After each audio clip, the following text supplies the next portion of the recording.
And go to Google. You gotta click that one. No, that one. Go here.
He finally, you know what they say, you gotta show up, you gotta arrive late. What they call it? It's not showing up late, it's arriving. No. How y'all doing? How y'all doing? I know we were supposed to be on StreamYard today, but another day of trial and error. As Ricky would say, the tech fucked up again. It wasn't my fault though. Don't sit there and tell them it was my fault when you know it wasn't. You ain't gonna have my back at all? You just gonna let them just rain down on me? Just They ain't raining down on you. They gonna pile on me? All right. All right, hold on. Let me just do something right quick. Okay, sorry, y'all. I know we already took forever. Now we're taking longer. The best things are worth waiting for. Don't you know what they say? Shit. You cussed out for saying some shit. Y'all keep believing that shit. Well, you're not supposed to wait for stuff?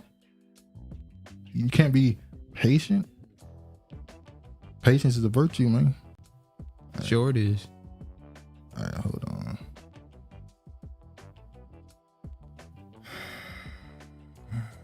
Up.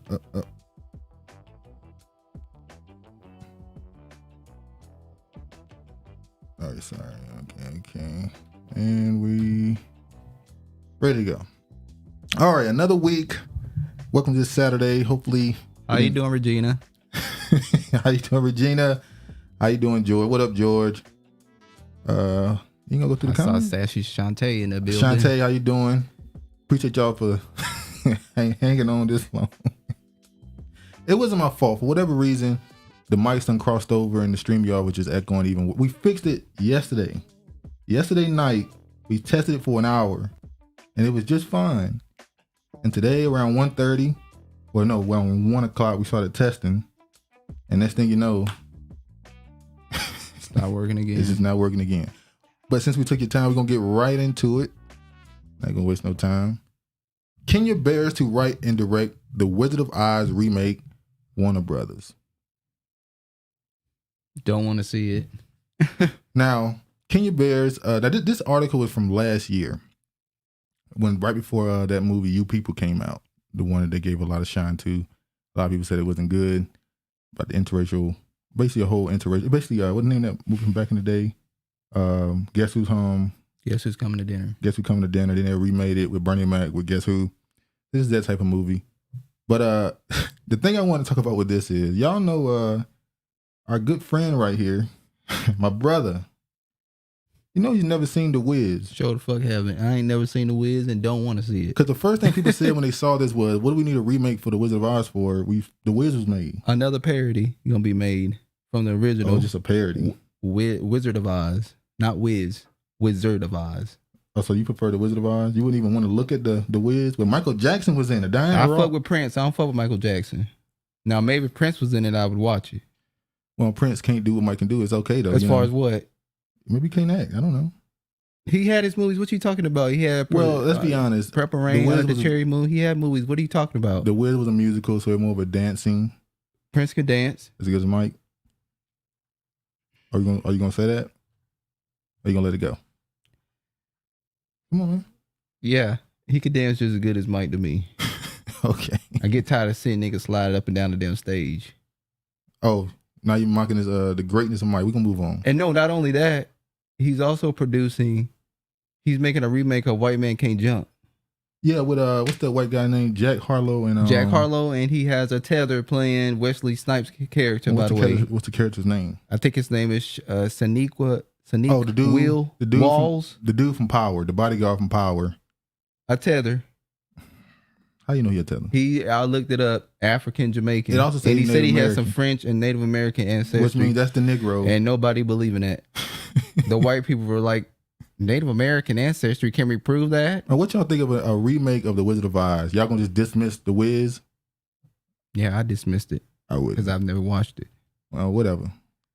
Anyway, let's move on. Monique. She's suing motherfuckers again. Sues CBS, Paramount over Parker's royalties. You damn right. She should. The producers and the production team, they already got their settlement. Look at this. You gonna go through these? Go ahead. Nigga, continue with the story. Okay. Monique sues CBS Paramount over Parker's royalties. Now, the Parker's obviously very prominent TV show in the black community. Oh, you said it's not. When I said it wasn't. You said it wasn't. Go that ahead funny. and lie. Go ahead. This Go is ahead and content. lie This is or for tell the content. truth. You gonna lie for content? Go ahead. We had a discussion on where people should be in categories as far as comedy, and you did not have the Parkers listed in, I think, top 30. You lying? Did I say it wasn't prominent, or did I say it wasn't a good representation? It wasn't as good a representation as other shows. Like what? Well, if I name these other shows now, it's gonna look kind of crazy.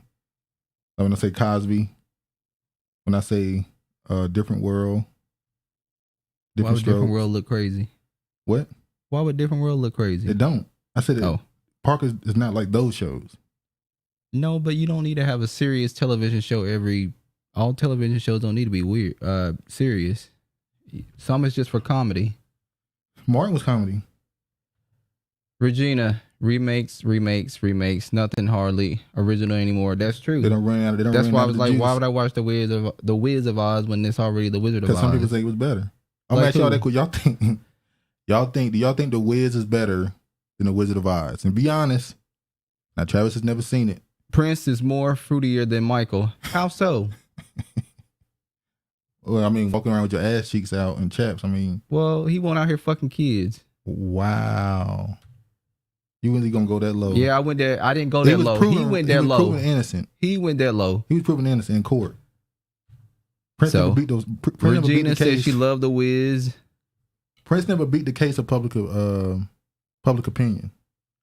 Yeah, you see about to come up next too. What? I do to Regina Fubu Pride. Parker's is no different world, but it holds a place for sure. I said that, but we was debating how good it was against other top black shows. And I said the Parker's not up there. Let's get to this right here.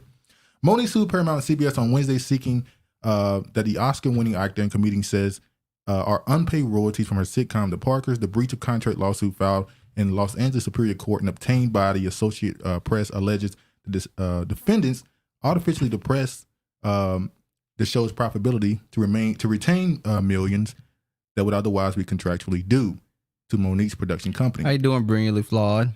While the series has proven to be a major financial success for its producers and distributors, the series' talent has not been permitted to share in the fruits of that success, the suit says. The suit was filed by Hicks Media, the production company Monique owns with her husband and a business partner, Sidney Hicks. It names as defendant CBS Studios, Paramount Pictures, and the show's production company, Big Ticket Productions. It seeks monetary damages to be determined at trial.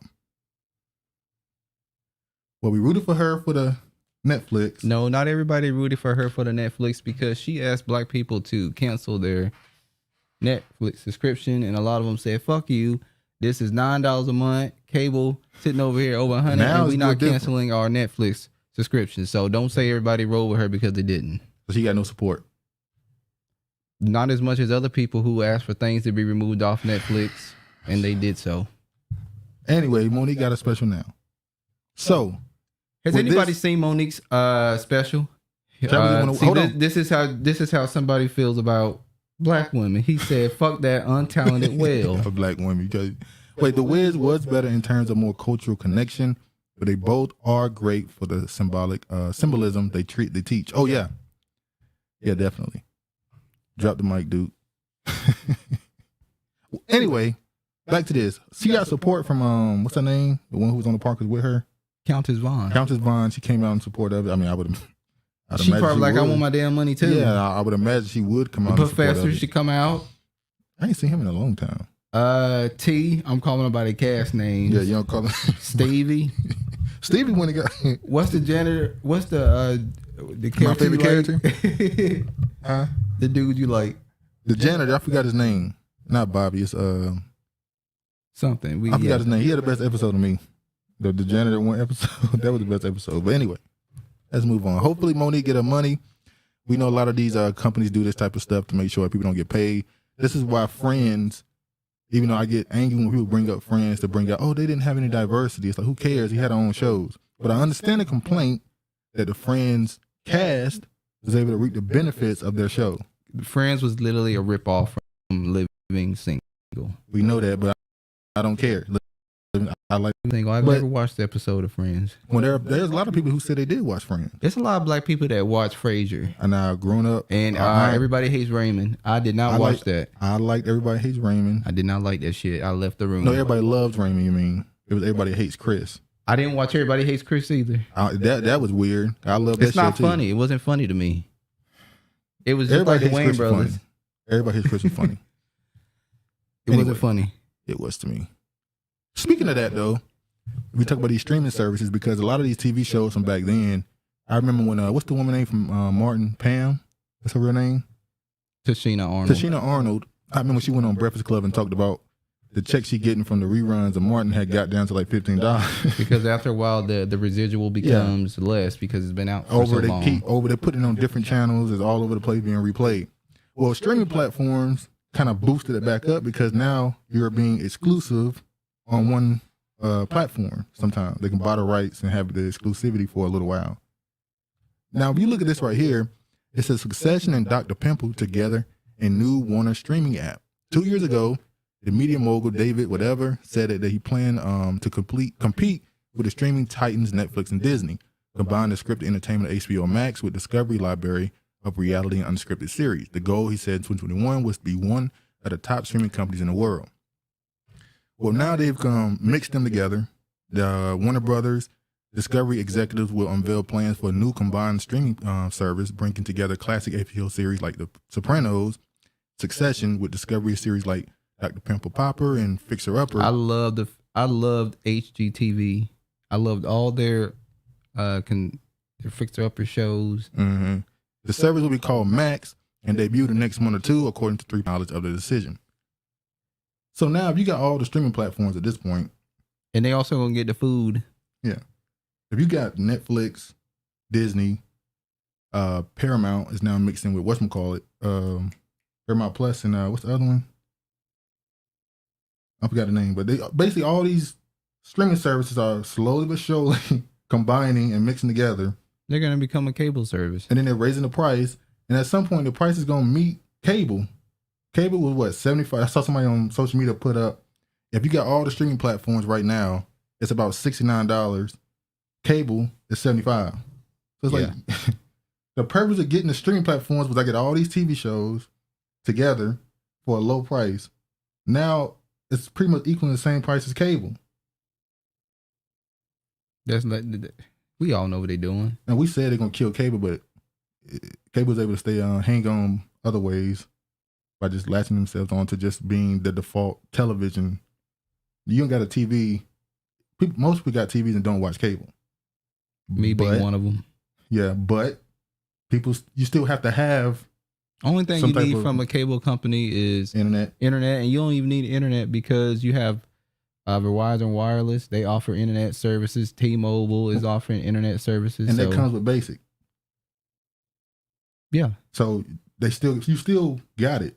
You're still paying for it. It's probably nowhere near expensive as Comcast is. Comcast internet is over $100 a month, unless you get. Of course, they try to make you get a contract, and then the price will go down. Yeah, they want you to be in long. I'm not doing the fucking contracts no more. Why not? I haven't watched HGTV in. It's been like five years.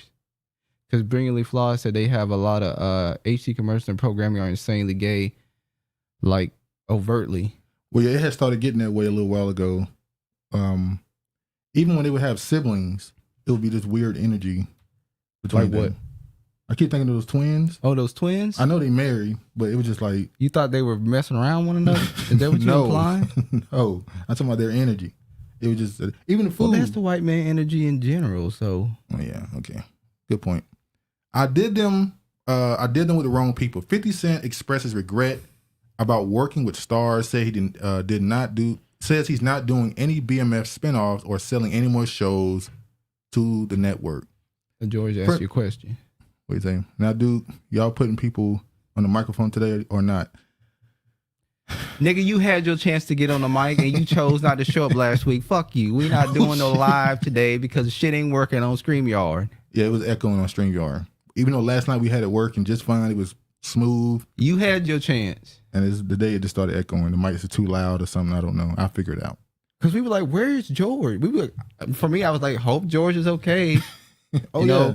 Hope the cold didn't get him from sleeping out on the streets. I was concerned. But this nigga, ain't nothing wrong with this nigga. It wasn't nothing wrong with him. It wasn't absolutely nothing wrong with George. So fuck you. All right. You won't get my concern no more. Let's get to the 50 Cent is sounding off again about a frayed relationship with STARZ. The 47-year-old television producer said he would not be selling any more shows to the network he ended ties with last summer. Jackson produced several shows for STARZ, including the beloved Power series and its 3 spinoffs, Power Book 2, 3, Power Book 4, Force, and BMF, Black Mafia Family. On April 13th, the music and entertainment mogul shared a post on Instagram noting his frustration while seemingly expressing his regret for working with STARZ despite producing some of the most popular television shows. He said, I have the number 1, 2, and 3 top TV shows in African-American Latino households. Now why he have to bring up, bro, you pointed this out. He said Latino. Let's hold on before we criticize. Let's give him 50 definitely can get criticized for the shit he say. Give him the he credit. Can handle the criticism. Petty ass nigga. He had the top 4 black TV shows. Now here it says African-American and Latina households. That's how 50 posted it. And it's like, wait, you mean African-American and African-American and exotic households. It's Latino. He classifies them like exotic. He said Latino, only the women. And I hate that I'm surprised that BMF should be number 1, but BMF is not number 1. No, it wasn't. It's number 4. And I hate that I did them with the wrong people. I'm not doing any BMF spin-offs, selling any more shows to STARZ, Greenlight Game. He lying. And this right here was the post that they're referring to. As you can see here, Power Book goes to season 2, and you got Raising Kanan season 1, BMF season 1. BMF though, that was 2021.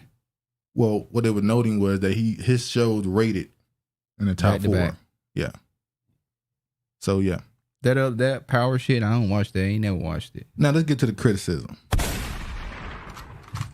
It's pretty clear he's been doing this the last couple of years as a ploy to get some level of support against STARZ. He uses his leverage. He did the same thing a few years ago where he said, "Oh, I'm not working with them no more," and then he ended up working with them. That's why the people's comment was like, "Nigga, you say this every 2 months, but we still gonna rock with you," because that's what niggas do. But here's the thing, though: if he's not going back to STARZ, I know we just saw Breakfast Club. What's up, mystery man? He said 50 Cent looks like Curious George. Well, we already have a Curious George in the comment section. Thank you. Remember though.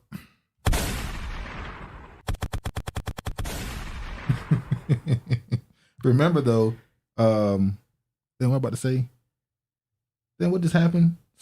Breakfast Club just went to BET. You hear me? Huh? Breakfast Club just went to BET.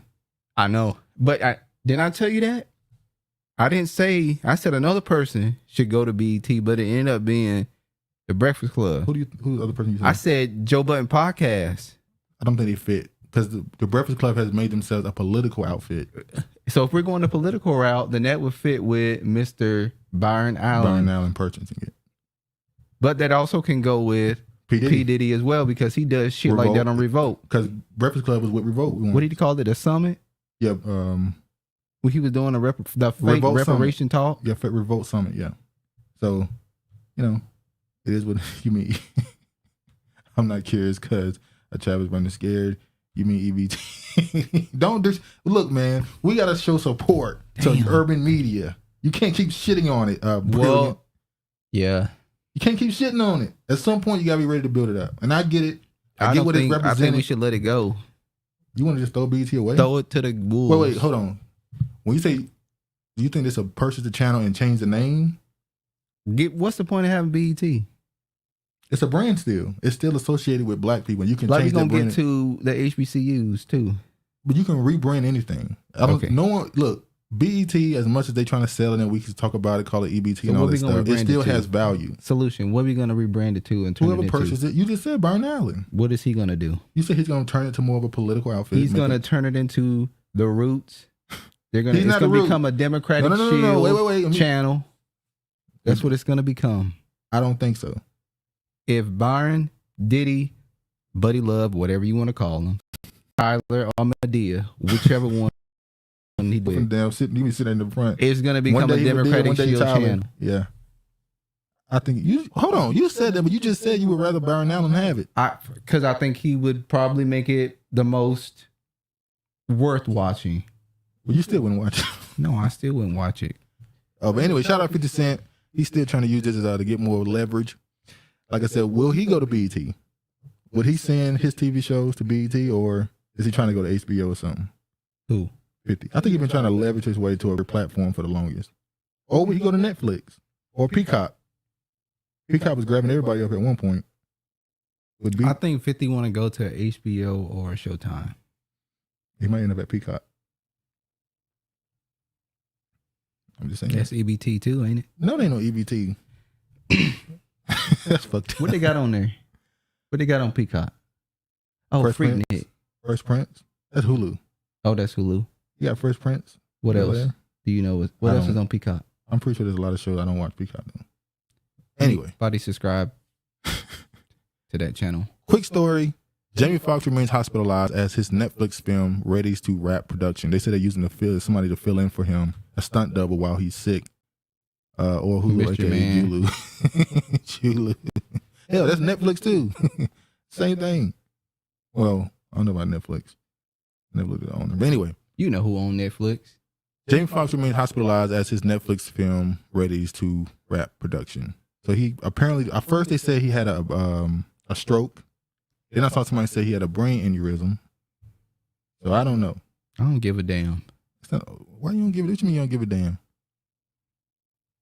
There's a family that cares about him. Then his family would care. Cold-blooded today. Cold as hell. Cold as ice. Anyway. I'm picking up how the weather is. If it was sunny, you'll get a sunny Travis. I'm only showing this story because I'm gonna keep an eye on it. Oh, you trying to see if they're gonna take Jamie out? I don't know about that part, but I want to see where Katie Holmes at. I wonder if she was at the hospital. He hid that relationship, didn't he? And then it came out, and it was just like, I didn't want anybody to know. Katie won over your life insurance, was she? Maybe. New update on the R.Kelly case. Now, he called me a scallywag for saying that about Jamie Foxx, but he called Monique an untalented whale. Another rumor is Jamie was that he had a mental breakdown. I believe that. Okay. Well, if he comes out of the hospital with his hair blonde. Well, he already had his hair like bald. He's never did the blonde though. He did. He went to dressing up and. For some reason, I feel like he has, but you might be right. I've never seen Jamie Foxx with blonde hair. He went the dressing in women clothes route. Hold on, let me do something right quick too. Now, you know, it's very interesting that you see all these rappers and celebrities with these bull hats on. You would think they're Chicago Bull fans. Mm-hmm. That ain't what they represent when they be wearing these hats. They shouting out the GOAT. I got the coat. I got the coat. Now, let me move this down right quick. Oh, I don't need this right over here. What am I doing? You should have moved those comments down because somebody already told you they're in the way. You gotta go in here, my bad. Like Jill Scott, you getting in the way.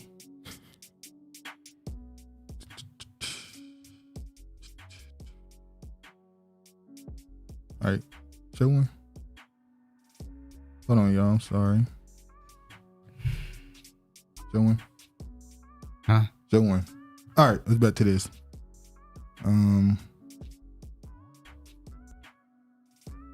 Go back to OBS. Show a comment. I want to see where it's at. Ariel Clary seemingly responds to allegations that her mother groomed her to date R.Kelly. She did. Those text messages are old. We had already saw that before. I feel like we did, but they saying these are new. They're saying these are new.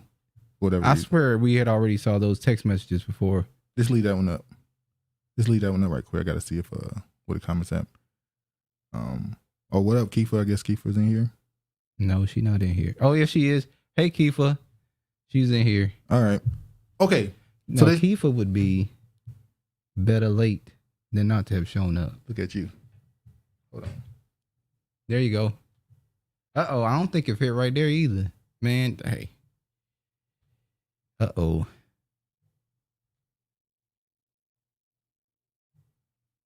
There you go.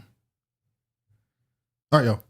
Now they said these text messages are new. Azriel Clary seemingly responds to allegations that her mother groomed her to date R.Kelly. R.Kelly's ex-girlfriend, Azriel Clary, has seemingly responded to allegations that her mother pimped her out to R.Kelly when she was a minor. Screenshots of alleged text messages between Azriel and her mother, Alice, surfaced online earlier this week. In the messages, Alice allegedly told her daughter, who was 16 at the time, to seduce the singer if she had dreams of being famous.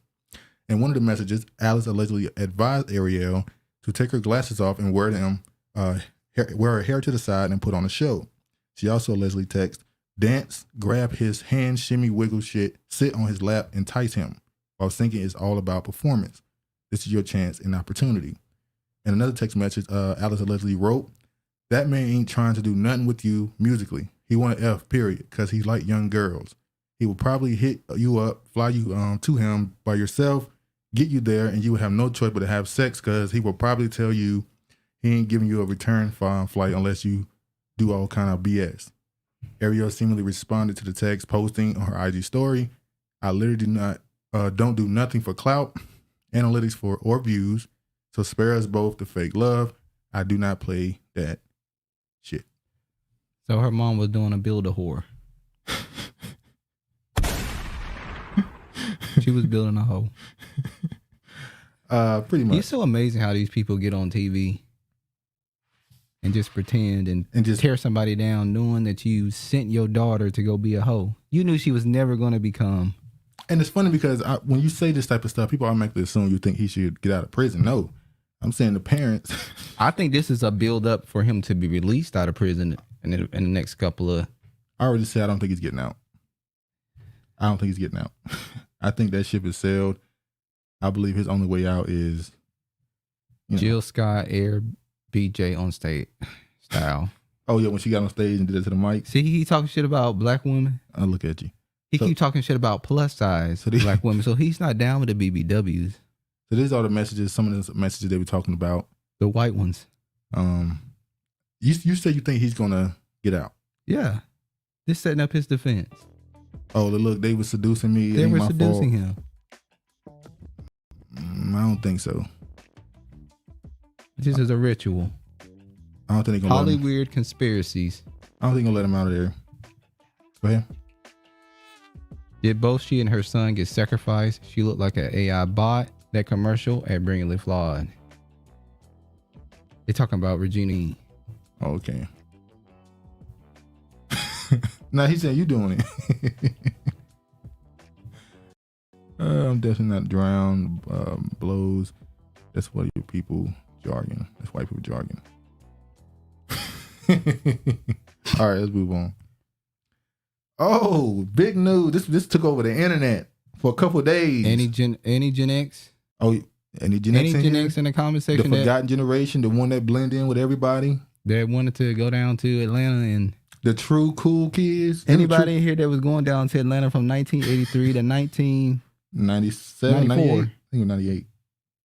It lasted 98, I think. Generation X is what they call the cool kid. I call that the cool kids generation. That's my mama generation. They grow, they move with the internet, the music. They have a different, wide variety of interests when it comes to music. They listen to all genres. Generation X is the cool kids. Mr. Man, did you say yes, sir? You was down there at Freaknik? Yes, sir.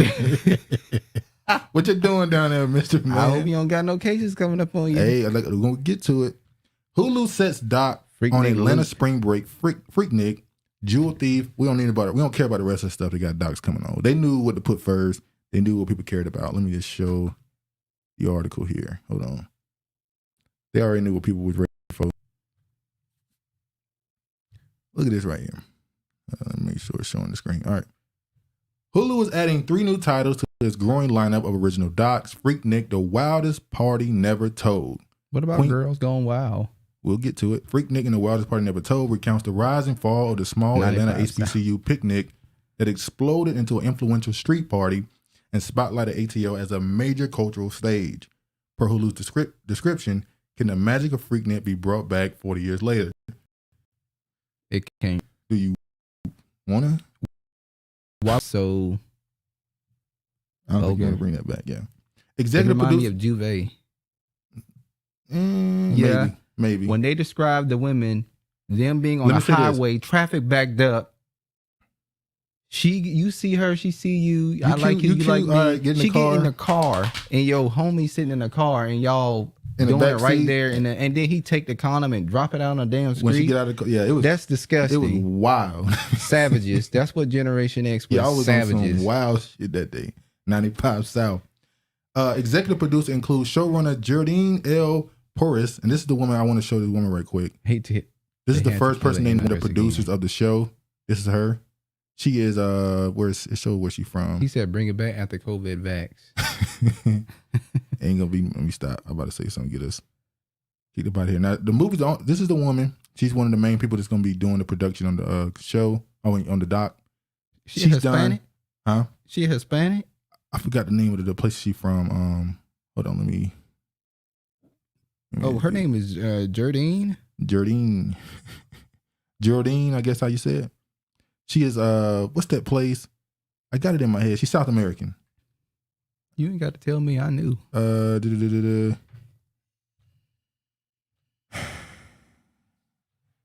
Nicaragua. That's it. She can Nicaraguan, I guess how you say it. Yeah. But anyway, the show she's known for is the show California Love. We need to talk about Cosby. What was that? What was that about? So why she in all this black business? What was we need to talk about Cosby about? That was about Bill Cosby assault. So this is a setup for all y'all Negroes that was down there in the South. And both these right here, United Shades of America, both these right here are by the same dude, that Kamar, whatever his name is, dude. He was in both of these. That's the black dude. The white black dude. All right. Then you got director P. Franklin Williams, as well as Jermaine Dupri and Luther Campbell. His little stinking short ass. Why you say and Luke, he did. Luke, he is the one that destroyed. Huh? When he brought out that scripper music. He ain't the first person to do it, but he was definitely prominent. He was somebody who was doing it, and they were trying to ban his music, and he fought against it, free speech, all that stuff. He was the one they used against what they called the conservatives back then. Remember they used to do that shit where they would create this narrative of these white conservatives don't like this music, they're being oppressive to this music. They did the same thing with NWA. They create this narrative that they're actually against the cops and all this other stuff. But now Ice Cube is playing a cop on all these movies, and Ice-T's. And why are you throwing shots? I'm just saying it was fake. These were characters they were playing. Okay. I'm just saying. I mean, look at Public Enemy. Now, what's his name is a super Democratic shield. Anyway. A lot of them are. Luther Campbell, Peter Bittingberger, and Melissa Cooper of Mass Appeal. This is the guy who works with Nas with Mass Appeal Music. So I was wondering why, what the hell he got to do with this? Is Nas going to be a part of this as well? Is he going to be in the doc? Who? Nah, this guy right here, Peter Bitterbender. He created Mass Appeal with Nas. It's a company and it's a record label. Mass Appeal Music. Wow. So I wonder if Nas is going to be a part of this. It's Eric from Swirl Films. Terry Ross. And look, Alex Avant. That's Clarence Avant's son. Leave Uncle Luke alone, and Dupree makes it a broke production, like low budget, because he nickel and dime everything. He nickel. Nicole and he nickel. See, this is shit I be talking about. Listen, Alex Avant, Clarence Avant's son, is a part of this. Yeah, that's his son. His daughter is married to the dude who runs Netflix. Owner. So, yeah. So his daughter at Netflix, his son at gonna be working with Hulu. We're not surprised. Anyway, speaking of this Freaknik, we know immediately what people thought about. People thought about immediately was this is Uncle Luke putting down the book, talking about the Freaknik album. I guess it's just him saying this is the same person that's trying to speak for Black Americans politically, and then he's gonna go put out a document like this. That's not a good look. See, that's why y'all should not involve yourselves in politics, because then you get involved with this dumb shit. It's not a good look. You ready to shoot? You shooting still? No, that's it. Okay. Ain't that crazy? How can you talking about reparations and this, and you associate yourself with something like this? It's not a good look. He says, no one's safe. Mothers, it's time to have a conversation with your kids. So that's how when it first started getting talked about, this is what everybody talked about. Oh, people, aunt and mamas and grandmas, and they're gonna be out there shaking that. That's the first way they talked about it. We'll get to the other part after this. See, we're here. A new Hulu documentary about Atlanta's Freaknik Festival in the 90s has some Gen Xers worried about the footage will resurface. Some Gen Xers are wondering if they're appearing in the collected from Hulu's documentary, Freaknik the Wildest Party Never Told. According to Variety, the streaming service will make a documentary highlighting the rise and fall of Freaknik, an Atlanta-based picnic that transformed into an infamous spring break block party in the 1990s. While Freaknik helped cement Atlanta as a cultural hub, it also became a rager full of college kids and antics. Let me just play the video to what she see what she had to say. Y'all, I don't know. We might be in trouble. Did y'all see Hulu is about to release a documentary about 94 Freaknik? Yes. 1994 Freaknik. Yes. They are about to release a documentary. So, I've been to several Freakniks. 94 was one that I attended. You hear nothing?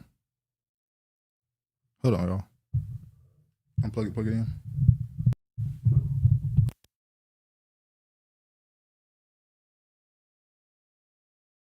Hold on, y'all.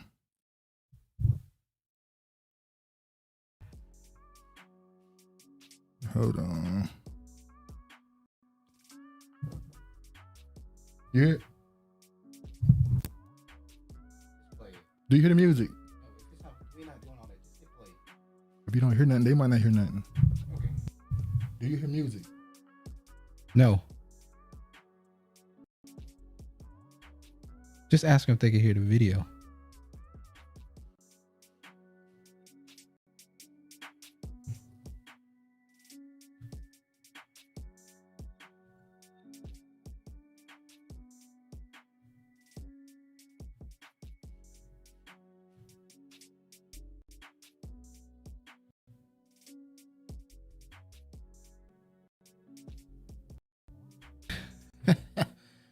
You don't hear nothing. They can hear it, dude. Why don't you hear nothing?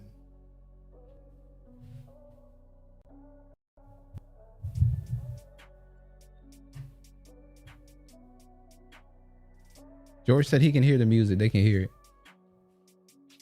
All right, let's move on. All right, let me just finish playing this.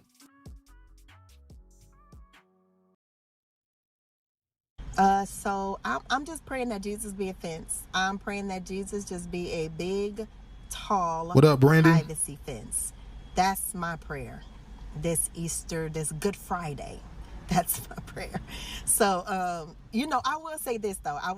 Like when they would bring out those video cameras and start recording, I immediately removed myself from the that situation. I never ever was okay with being recorded out there.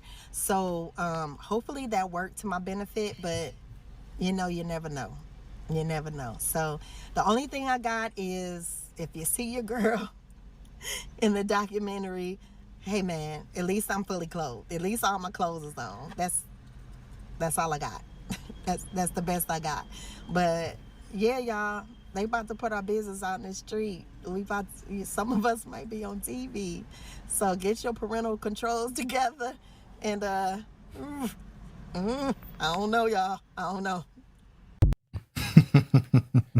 Mr. Man, I remember her. She could suck a ball through a garden hose.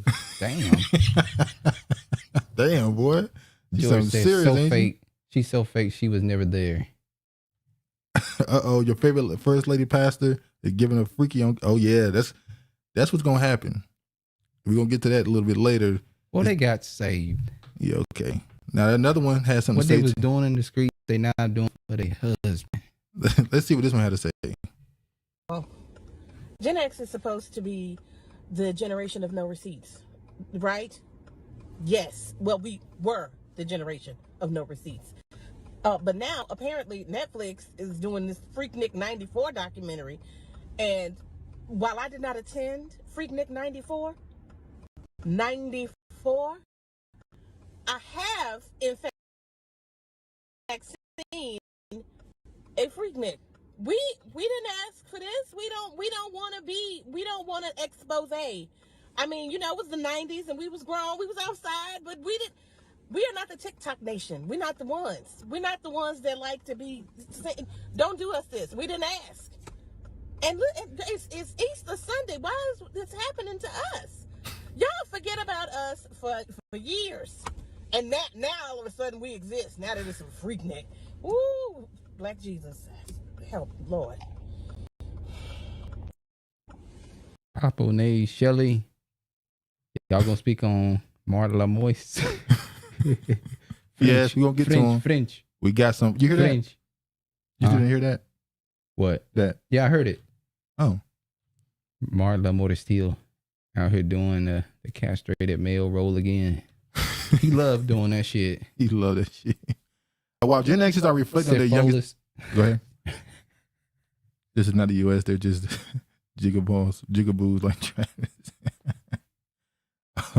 What up, Poppin'? What up, Shelly? I'll just call you Shelly. Yeah, while Gen Xers reflect on their younger days, millennials and Gen Z are waiting to see if their parents or family members will be pop up in the footage. Social media users are also interested in knowing if the documentary will touch on the pitfalls of Freaknik, including instances of crime and sexual assault. That's what I think is going to end up being mainly about, for the most part. Getting more niggas locked up. Freaknik Hulu doc opens up a new dialogue on festival's history of sexual assault.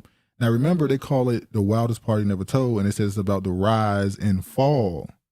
So I would imagine the beginning of the documentary would tell you how it started, the fun, and the last however long majority of the movie at the end, they'll be talking about the instances of sexual assault and all this other stuff that happened that led to its ending. And Jermaine Dupri know that it's going to lead to this. Now, like I said, at first we thought, oh, this is going to make the women who have moved on into professional careers, mothers, and all this other stuff, they're going to get exposed in something they don't want to be a part of.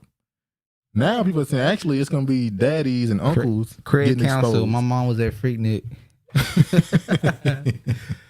Oh, hey man, I hope she's not in there. Or maybe That's she not just the on there. Maybe she just generation did a I was little born in. two-step. Maybe she wasn't doing nothing crazy. Just a two-step. I was born in the late 80s.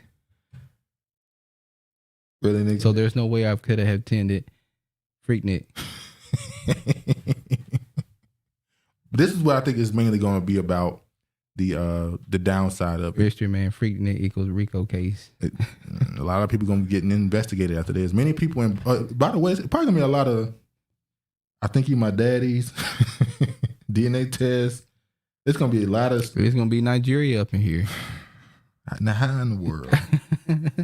How in the world did you find a way to put a shot right there?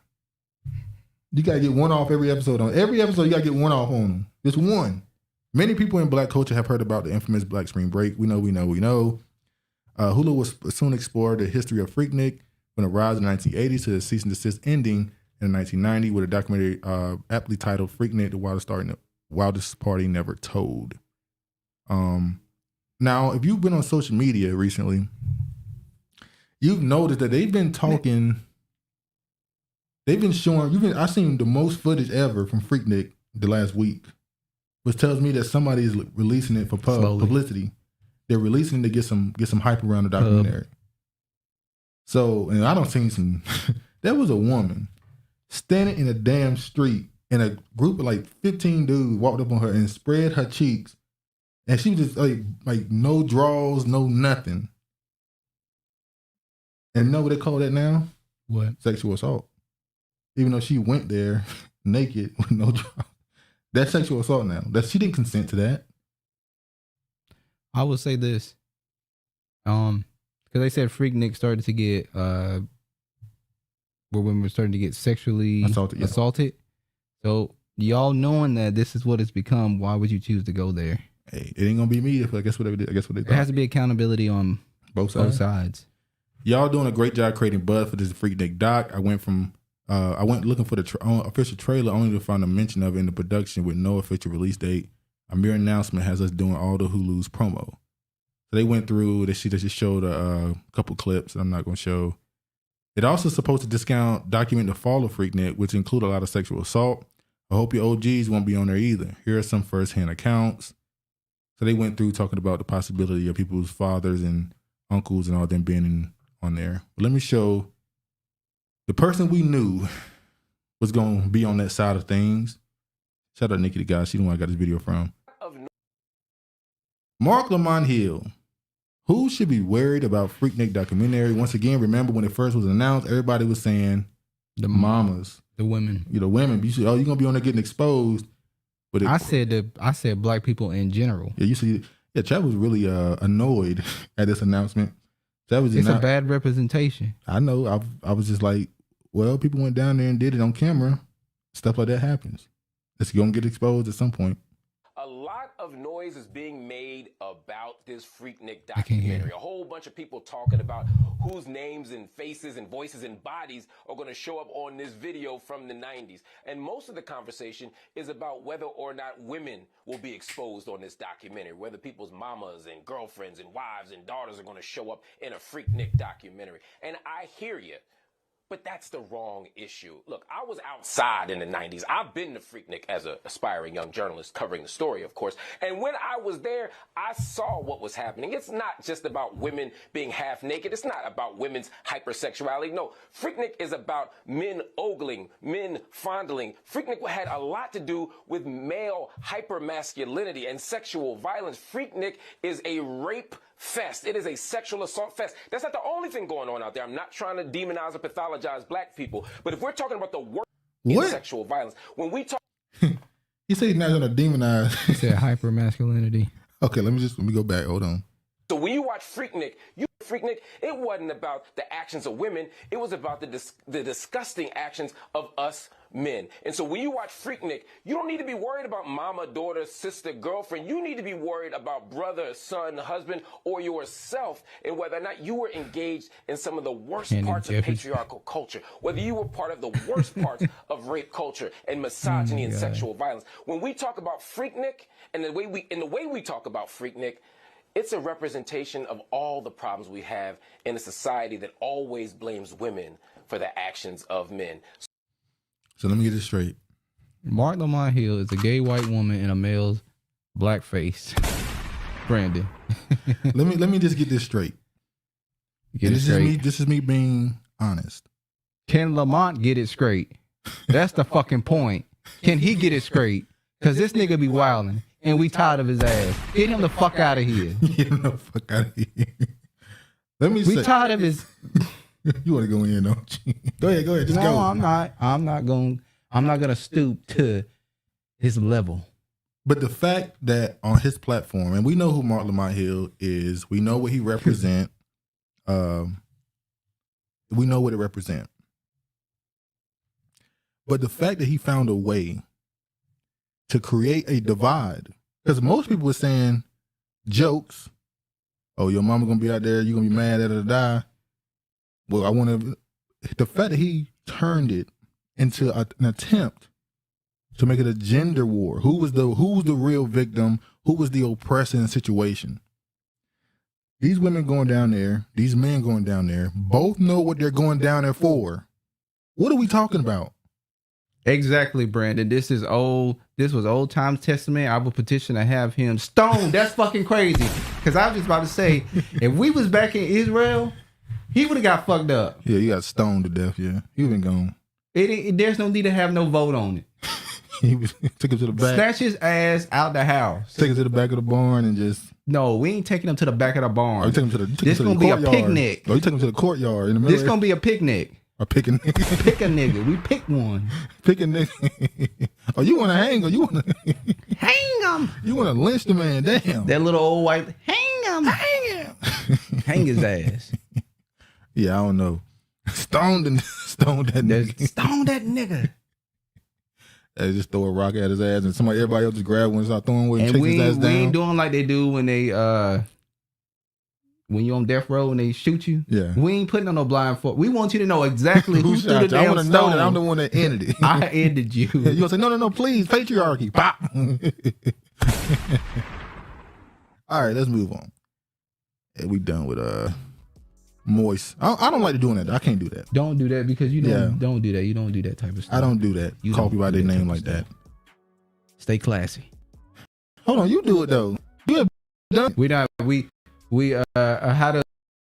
what's her name? Monu. We don't do county, federal. Oh yeah, classy. Yeah, classy. We don't do county. We do federal. Let me show this one. Prominent black professionals sue Hulu over 94 Freaknik documentary release. You went through this one already. The release of Hulu documentary about 94 Freaknik celebrating its upcoming We Know. A group of prominent black professional women plan to sue the streaming company and block the film's release based on concerns about what could potentially be exposed. They are filing a lawsuit in the Atlanta federal court against Hulu. The women are saying it is unlawful because they did not sign media releases. Can't this be considered some way revenge porn, which is illegal in like California and stuff? The point, this proves a very point. You have women that are in very prominent, high positions, Lawyers, making doctors, millions of dollars, and they was out there getting their ass cheeks spreaded, and now they like, I've changed, I'm a different person. I can't. This will affect me and professionally. Yeah, this will change how people view me. It may help you out because some niggas might go to you if they know you that Freaknik getting your ass spreaded. You seem kind of cool, but they don't want the black male business. They want to keep that corporate white business. So because niggas will search you out and go, she the one that. Yeah, I got a joke I saw on social media. A black woman said, I don't know if she was a black woman, but she seemed like she was a black woman. She said, I had a black dude try to talk to me today. It means I need to hit the gym. I was like, oh my God. She said a black dude was trying to talk to her, so that means she thick. She said I gotta go to the gym. Damn. Brilliantly flawed. They would never do this to another race like this. Well, that's the thing. I wonder, and as you brought up earlier, we're gonna do the same. But Girls Gone Wild. It's already out there doing video though.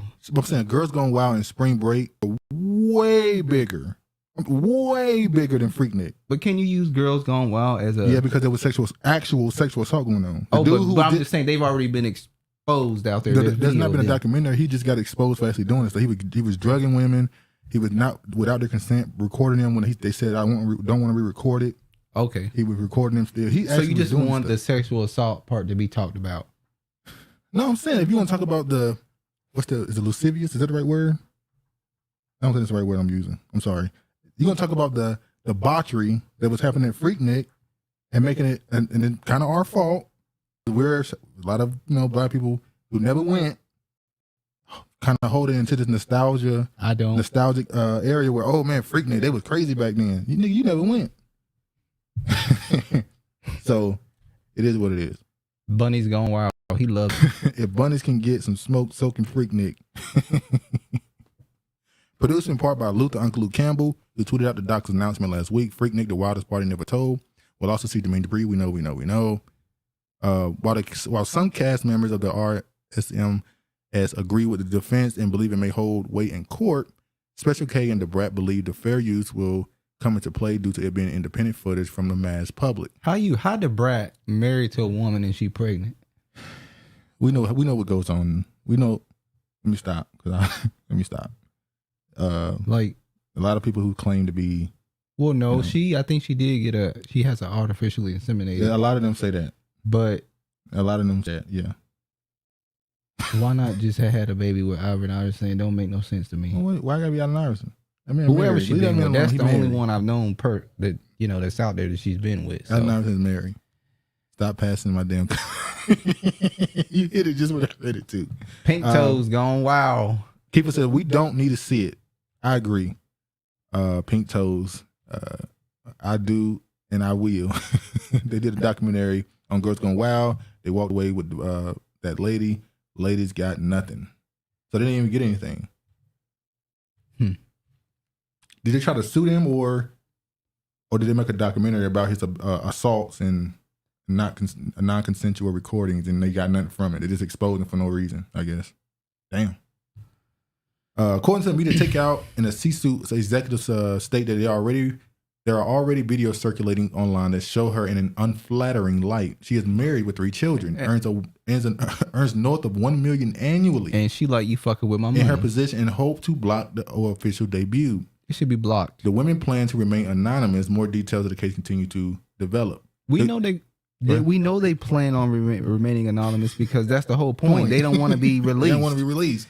The brat and the goofy shit too.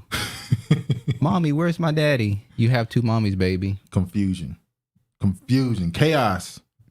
The group of women is welcome to Babylon. It says a group of women comprised of 1 politician, 3 high-level corporate executives, and 1 judge. Imagine your judge. You go out there, put some child support or something, and you go, ain't that what's the name from Freaknik? Pretty much. You can't judge me. Look what you did. You out here spreading your ass. Yeah, at least I did everything in the privacy of my home. Hopping in cars, getting. Oh yeah, okay. See, we not that vulgar. We not that vulgar. Well, actually, I ain't scared of you, motherfuckers. But you know, let's move on. What the hell? Okay. Dalai Lama apologizes after video asking child to suck his tongue sparks Dolly fondler. He likes fondling kids. Sick ass. Sucking on his tongue. This Dalai Lama thing, like everything else, it always got more to it. Dalai Lama, I guess is he Tibetan or Chinese? Come a lot being at Freaknik. I wonder, how old was she? In the 90s, she had to be in her 30s. She wasn't there. She went to HBCU. She went to HBCU. I mean, I wouldn't be surprised. Pervert. Exactly. So he was on video. Let me just show this sicko right quick. This is what the Tibetan I'm sure y'all have already seen this Buddhist sicko. people do. Huh? This is what the Tibetan Buddhist people do. Let's see what he had. Let's see what they recorded. My mama ain't never kissed me. You're gonna say you didn't get enough love. That's not enough love. Oh, not on the lip. No, she didn't kiss me on my damn lip.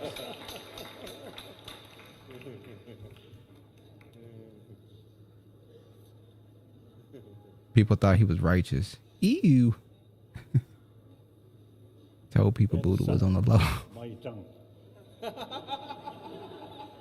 I'm not showing that. My grandmother would say that shit unsanitary. I'm not gonna show that part, but you can clearly tell the little boy was into uncomfortable. He was clearly uncomfortable. Exactly. At least he didn't bend him over like the Catholics. We don't know what he did behind the doors. I mean, we don't know what he did after the cameras went off. He could have told that send the little boy back to his room. Yeah. Let me just read some of this. The Dalai Lama has apologized after a video emerged showing the spiritual leader kissing a child on the lips and then asking him to suck my tongue at the event in northern India. In a statement, my thumb.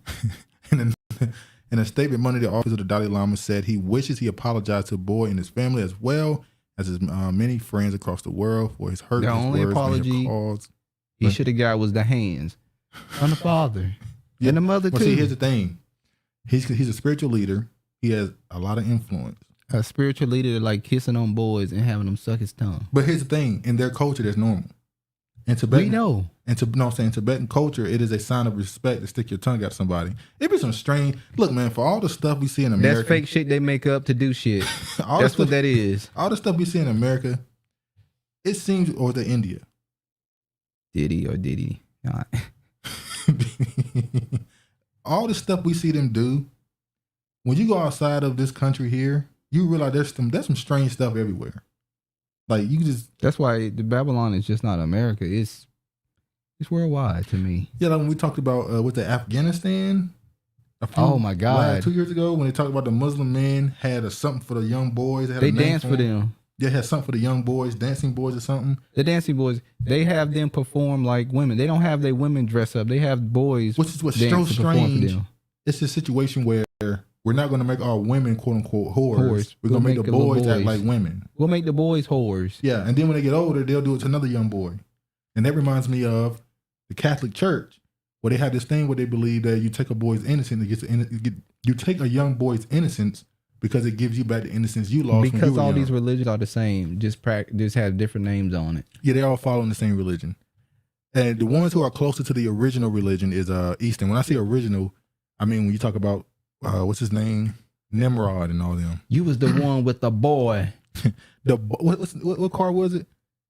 Well, Pimp C. Pimp C. The boys and how you say it? You was the one with the boy. He was in the car with the boy. What George said with the boys. That remind me of that. I forgot the car. My Fur culture. off his ass. Exactly, Shelly. If it's cultural, then you ain't got no business. There's no reason to apologize. It's a misunderstanding. So you know what you did was wicked. Peter wives, Moloch worship too. Yeah. All these Baal. religions. Let's be honest. Even Christianity has adopted a lot of what they call what's the word? Somebody's not religious. Start with a P. Jesus Christ. Words that slip your mind. Damn. Not peasant. What's the word? I got it completely blank right now. Ready or not, Nimrod was 100 men, and I guess little boys. Can't be that normal. I'm not even jealous. You Seventh-day Adventist. His holy often teaches You're a people. Jesuit, George. We talked about the Jesuits too. His apology came after a video exchange. We know all this stuff. That shit ain't legit like Channel 40. Now I want to show this video. Oh, they told 50 to purchase his own channel. Who? They say start your own channel and get channel 50. Channel 50? What channel you watch? 50. 50. 50. Not 50. Treat 50. Paganism. There we go. Thank you. Paganism. A lot of these cultures, a lot of these religions have adopted a lot of paganism Practices. And we look at Christianity. We look at when you look at Easter. That's not what it is. It's Star. Christmas. That's death. That's worship of death. Halloween and all those stuff. Even though I know how people who Christians say they don't. Shit, they do. They have at churches. They have the night where you go get candy from the church. What are you talking about? Yeah, Valentine's Day. All these are pagan holidays. So all these religions have adopted paganism inside their cultures. They're worshiping the old gods. Yeah. That's why I like that. What's the name of that show we talked about it last week? American Gods. I like that show. Yeah, American Gods. Ignorance is bliss. Is it? Let my rod and staff. Let my rod and staff come for you. Damn. That's what them Catholic priests be saying. Let me show you. What the fuck is that? To violently defend the Tibetan slave owning practice. Let's start with the receipts from 1951. To reunify China after their civil war, Mao Zedong wrote a detailed agreement reaffirming China's sovereignty over Tibet. On May 23rd, the Dalai Lama's representatives officially signed the agreement in Beijing. Then, the Dalai Lama sent a telegram to Beijing on October 24th, affirming his enthusiastic acceptance. He said, quote, "The Tibet government and people unanimously support this agreement, and they will actively support the People's Liberation Army in Tibet." 4 years after that, the Chinese government continued to respect the Tibetan theocracy, with the mutual understanding that Tibet would begin a transition away from feudal and oppressive practices. Both the Dalai Lama and the Panchen Lama were... The Panchen Lama is the one who chooses who's going to be the next Dalai Lama. So keep that in mind. The Panchen Lama determines who's going to be the next Dalai Lama. repeatedly honored guests of the central government in Beijing. Katas, the long white silk scarves seen here, are the traditional Tibetan sign of welcome and respect. Both lamas were given a comprehensive tour of eastern China and granted rare access to top leadership. The 14th Dalai Lama was also appointed deputy chairman of the Standing Committee of the National People's Congress. However, Tibet's failure to shift towards the central government's progressive policies became a problem. After 8 years of patience in 1959, with the encouragement and support of the CIA, the senior monks, and upper-class Tibetans, they challenged China's rule, resulting in an armed rebellion. To be clear, this is the United States causing death and destruction in order to prevent a country from eliminating feudalism and peacefully reunifying after war had already torn them apart. The feudal system in Tibet gave no rights or democracy to serfs, only to those who owned serfs. The central government retaliated harshly, raising tensions, and their brutal retaliation gave Western media sympathy when questioning China's sovereignty over Tibet. But all along, the CIA had been secretly collaborating with the Dalai Lama, and this is exactly what they wanted. This plaque is located at Camp Hale in Colorado, where ethnic Tibetans were trained for the rebellion against the Chinese. Don't that sound familiar? The CIA training another group of people to go against another country? They trained the Tibetans to go against the Chinese. Eventually, the CIA aided the Dalai Lama in leading Tibet for India and even arranged to have his so-called Escape from Red China's Tyranny filmed for propaganda use by Western media. Thereafter, the CIA funded activities of the Dalai Lama for many years with millions of taxpayer dollars. Simply put, the goal was to create problems for China, a country that the United States had called an ally only a decade earlier. To show you what I mean, I'll post the pro-China propaganda film the US created during World War II next. It's pretty crazy. Okay, so we know that the Dalai Lama is aligned with CIA in America. That is, it's a placeholder for American influence. The same with the only true spiritual leader that they actually respect is the Pope. He is the spiritual leader of the world. America is the military wing of the world, and the UK is, or United Kingdom is the monetary wing of the world. That's where all the money flows. Now they try to say he sits on the throne of the Christ, but he's actually sitting in the throne in place until the Antichrist comes on the scene, because we know the Pope is going to give the power to him. Now I kept bringing this up. In 2020, I said, why the hell is the Dalai Lama in a bill for COVID relief? COVID relief bill affirms U.S. stance on successor to Dalai Lama. The Communist Chinese government should have no, this is from 2020. The Communist Chinese government should have no role in choosing the next Dalai Lama. U.S. lawmakers are expected to affirm Monday in all of its pages of 5,593 page coronavirus relief bill. Buried among the pandemic recovery provisions of the massive approximately $900 billion legislation expected to pass late Monday, it is an affirmation of Congress' proposal stance on the hot-button religious and political issue. It is the policy of the United States that decisions regarding the selection, education, and veneration, worship of Tibetan Buddhist religious leaders are exclusively spiritual matters that should be made by the appropriate religious authorities within the Tibetan Buddhist tradition and in the context of the will of practitioners of the Tibetan Buddhism. The passage reads in part. It goes on to state that the wishes of the 14th Dalai Lama, including any written instructions, a key role in the selection, education, and veneration of the future 15th Dalai Lama. The school of Tibetan Buddhism holds that its highest spiritual leader, the Dalai Lama, is reportedly reincarnated with the new Dalai Lama recognized following the death of the prior. The current and 14th Dalai Lama, 85-year-old Tenzin Gyatso, has lived in exile in India since the 1950s. This Communist Party tightly regulates the practice of religion, forbidding unapproved faiths and exerting influence over those it doesn't permit. Well, if I'm not mistaken, this is the final Dalai Lama. They will not be choosing a Dalai Lama after this one dies. Why does America care? Because he's being used as an asset. Well, I know that part. But they said it. They actually said it publicly, and no one cared. So now, 2 years later, the Dalai Lama getting in some trouble. Is it possible? Because remember, he also got in trouble for something else. Do I got it here? He also got in trouble for a few years ago. The Dalai Lama said that, what did he say? Oh, he said the next Dalai Lama should be a beautiful woman, or a woman that's more beautiful than him. No, he said the next Dalai Lama is going to be more attractive than him. And then before that, he said that Europe is for Europeans when talking about the African refugees going into Europe. It sounded a lot like, what's his name from India? Gandhi. He was talking shit about Africans, but he just super peaceful. Everybody think he's so peace and love, but he was talking shit about Africans. But yeah, the Dalai Lama says that Europe is for Europeans. Lama. The caves is for Europeans. That's where they come from. There's no place on this earth. Yeah. Guru accused of mystical baby plot in U.S. rape case. According to a lawsuit, a Buddhist leader in the Pacific Northwest told his victim she should give birth to his baby as the child could be anointed as the enlightened guru like him. There was a documentary I looked at maybe last year. Remember, I think we watched it, of a dude coming from a woman coming from India. No, a dude coming from India. He was a guru, and they moved to, I think it was Oregon or something, and they bought the town. They tried to. No, they did it.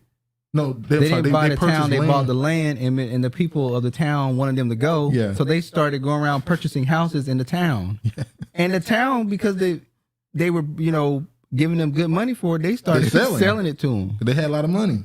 This dude was a guru in India. He had some of the money donated to him. Yeah, because his books and stuff. Y'all probably know who he is. I forgot his name. And he moved to America. And he bought land, and they actually made the land grow grass and stuff. It was a desert, and they actually found a way to actually reverse it. That was crazy. That's not it. Say Oregon Guru documentary. Is that why it was called the Wild Wild Country? What's his name? Hold on, y'all.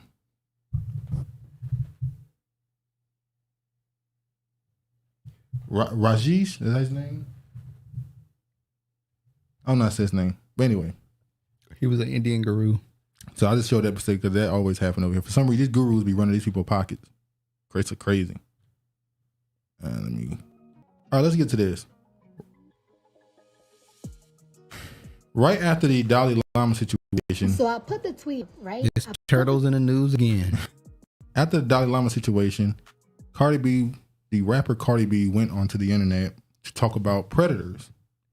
You see her tweet here. It says, "The world is full of predators. They prey on the innocent, and the ones that are most annoying are children. Predators could be our neighbors, our school teachers, even people with money, power in our churches. Constantly talk with your kids about boundaries and what they shouldn't allow people to do to them." And when people saw this, it's just like, out of all people who feel the need to talk about what's going on. First of all, I think Cardi B is Indian. Yeah, I think so. She walks around with her tongue. She represents the goddess Kali. Yeah. That's who she plays in the industry. I wouldn't say because she's Indian. All of them do that. Every woman in the industry put their tongue out because they all... You said Nicki Minaj do. You said she was Indian. Yes, I think Nicki Minaj... She said she's Indian. Nicki Minaj said she went to India and did an interview and everything. My previous lifestyle dictated my aggressive vernacular. Cardi B support them and get paid by them.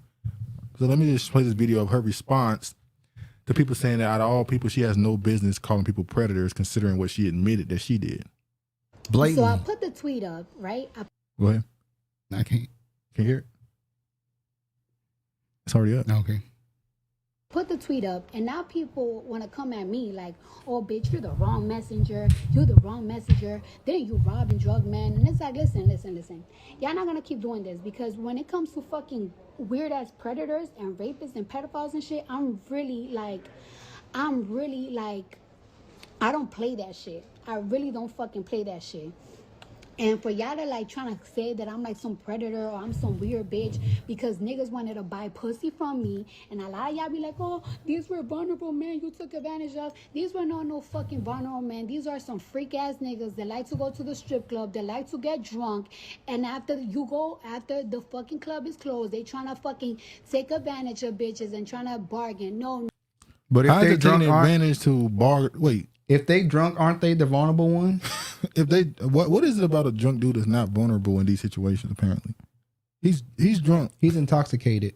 How is he? He's completely able to consent to everything, but because it's a weird mindset. That stripper, sex, prostitute mindset is weird. Nigga, I said Cardi B. I'm gonna go through them fucking pockets. And then y'all be like, "You drug and robbed them." Did I touch their body? Did I touch their penis? Did I touch their ass? Did I touch them? Did I put my lips on them? No. No type of fucking touching. Don't confuse. And even if y'all claim, "Oh, you robbed them," what's robbing and raping is? Two different type of shit. So don't fucking call me no rapist. Don't call me no fucking predator. Don't fucking play with my name like that, because I don't play that shit. And because of that tweet, people talking about like, "Oh, but you the wrong messenger." How am I the wrong messenger, bitch? I'm the right messenger, because I'm a fucking mom. I can't believe How ain't no black woman in New York got a hold of her? This is just the craziest. She need a good ass whooping. How ain't no black woman put hands on her in New York? She talk real tough. And that nigga shit really be bothering me. When they in New York. How ain't nobody put hands on her yet? You asking for violence? You asking for violence? Yeah.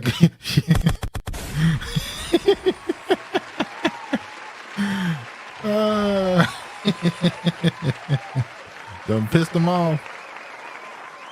She touched they drugged out pockets.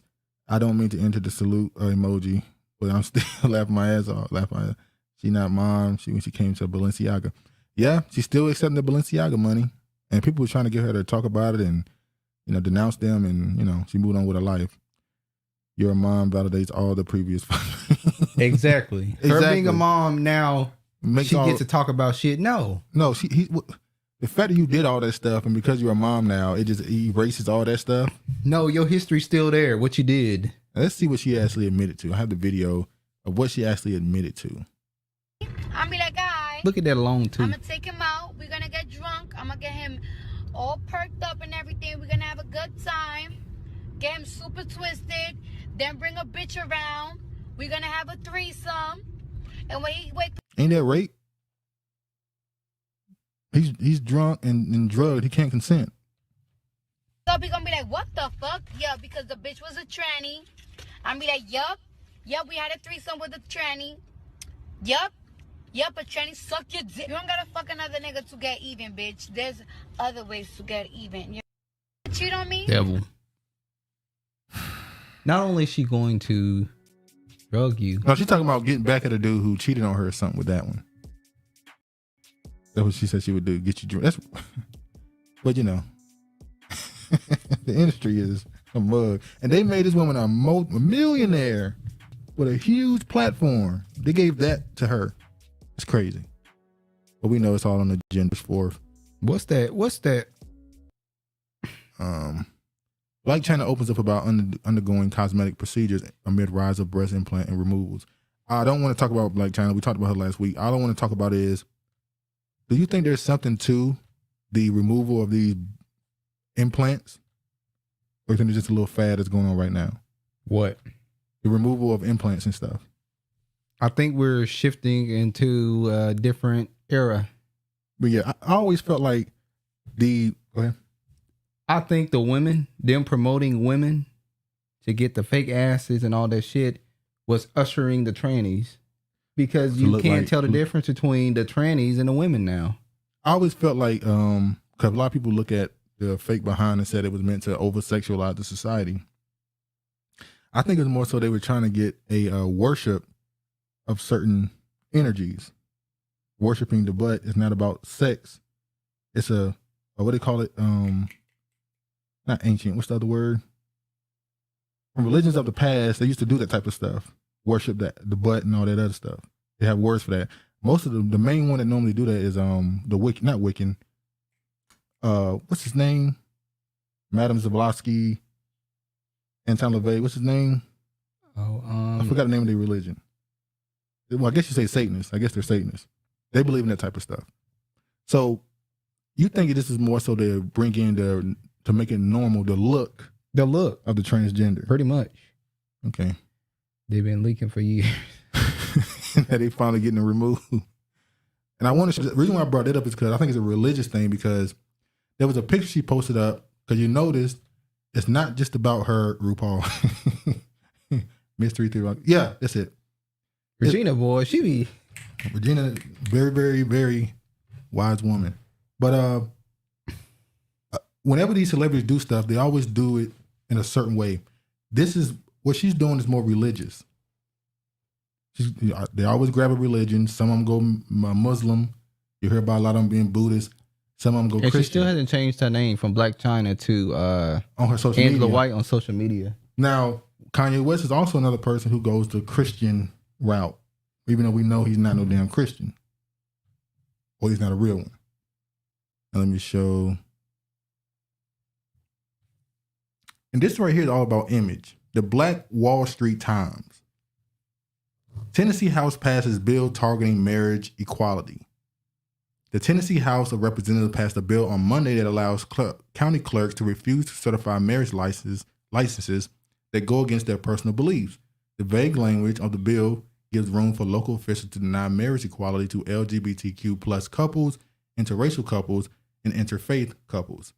Introduced by Representative Monty Fritz, Tennessee House Bill 0878 adds a single line into the state code that says, a person shall not be required to solemnize a marriage if the person has an objection to solemnizing the marriage based on the person's conscious and religious beliefs.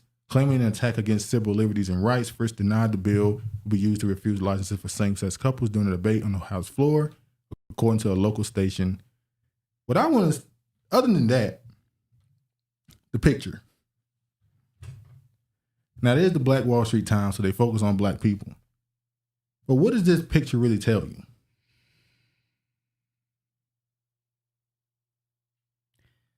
They don't want black men to reproduce, and they want the black woman to reproduce with white men. Pretty much. That was crazy to me. The fact they used that, and people was in the picture. That's strange. You know why they used that picture. Y'all niggas be playing dumb. Oh, quick story. We've been talking about this dude when we talk about him constantly. Him up a few times. Remember this That's this true. Teacher? Attorneys have more rights than women, and women support it. Yeah. Remember this dude right here who was walking around the classroom with this on? Yeah. And they caught his ass at the store. And the man was like, where your breast at? Oh, you only put them on when you're in class around students. Canadian trans teacher confronted by reporter after she was spotted leaving mall without Z-cup prosthetic breast. So this teacher only wear this fake breast in the classroom. Why? They don't wear it in public. Only in the classroom. Maybe at home, I don't know. Strange times. Strangers. All right. The downfall. Like it all. The downfall. Of well, they've been pushing that for the longest. Critters do. I am a YouTuber scholar, and Bobby and Dr. Deborah Blair, amongst others. Knowledge is knowledge. Don't matter where we got it from. Stone that cracker. Yeah, if you're going to stone the black one, you got to do double to the white one. Shanquella Robinson, U.S. prosecutors will not bring charges in murder case.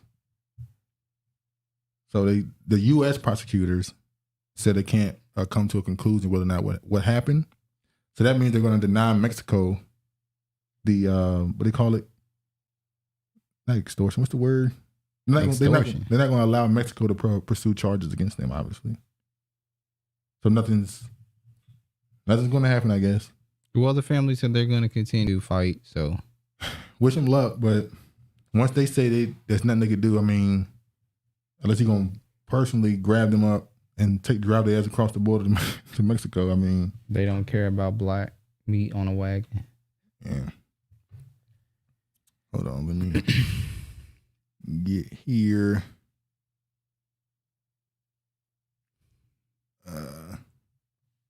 Kidnapping survivors in Mexico for tummy tuck said captors tried to force them to have sex with each other. Why is this a big story? You think it's something to it? I mean, we're not gonna. That's what we talking about. All the things they went through. No, that's not. This is the headline. Okay. That's the headline. Yeah, they didn't just talk about that. Okay, well, why they make that the headline? It's just crazy. Let me show this video. Eric Williams and Latavia Washington McGee join me now. Thank you so much for being with us. So what happened when you crossed over? We turned down this little side road because we was going to see if that led us to the destination and we was going to turn around. We heard a car beat the horn and pulled around us. Zendel was in the back seat. He said, don't stop. He saw a gun. We drove through a few streets and corners until we got back on the main street. Mm-hmm. And that's when a gang of shooting started. Zendel and Shaheed, they jumped out to run and they were gunned down. They was at Tay window beating on her window with a little gun, probably a 9mm. Mm-hmm. And I jumped out of the driver's side. And when I jumped out on the driver's side, that's when I was shot in both legs. We was on the ground for maybe like 10 minutes after they took everything from us. And I guess whoever told them to just go ahead and bring us with them, that's when they loaded us on the back of the truck. And your two friends, were they still alive at that point? They were alive at that point. I couldn't see Shaheed because he was like behind me, but I could see Zendel back. He was hit 2 times and big chunks of meat was gone out of him. And then we rode probably 10, 15 more minutes, and we got to the spot where they was taking us, the investigator or interrogator us more. And that's when Shaheed said, "I love y'all, I'm gone." And he died right there.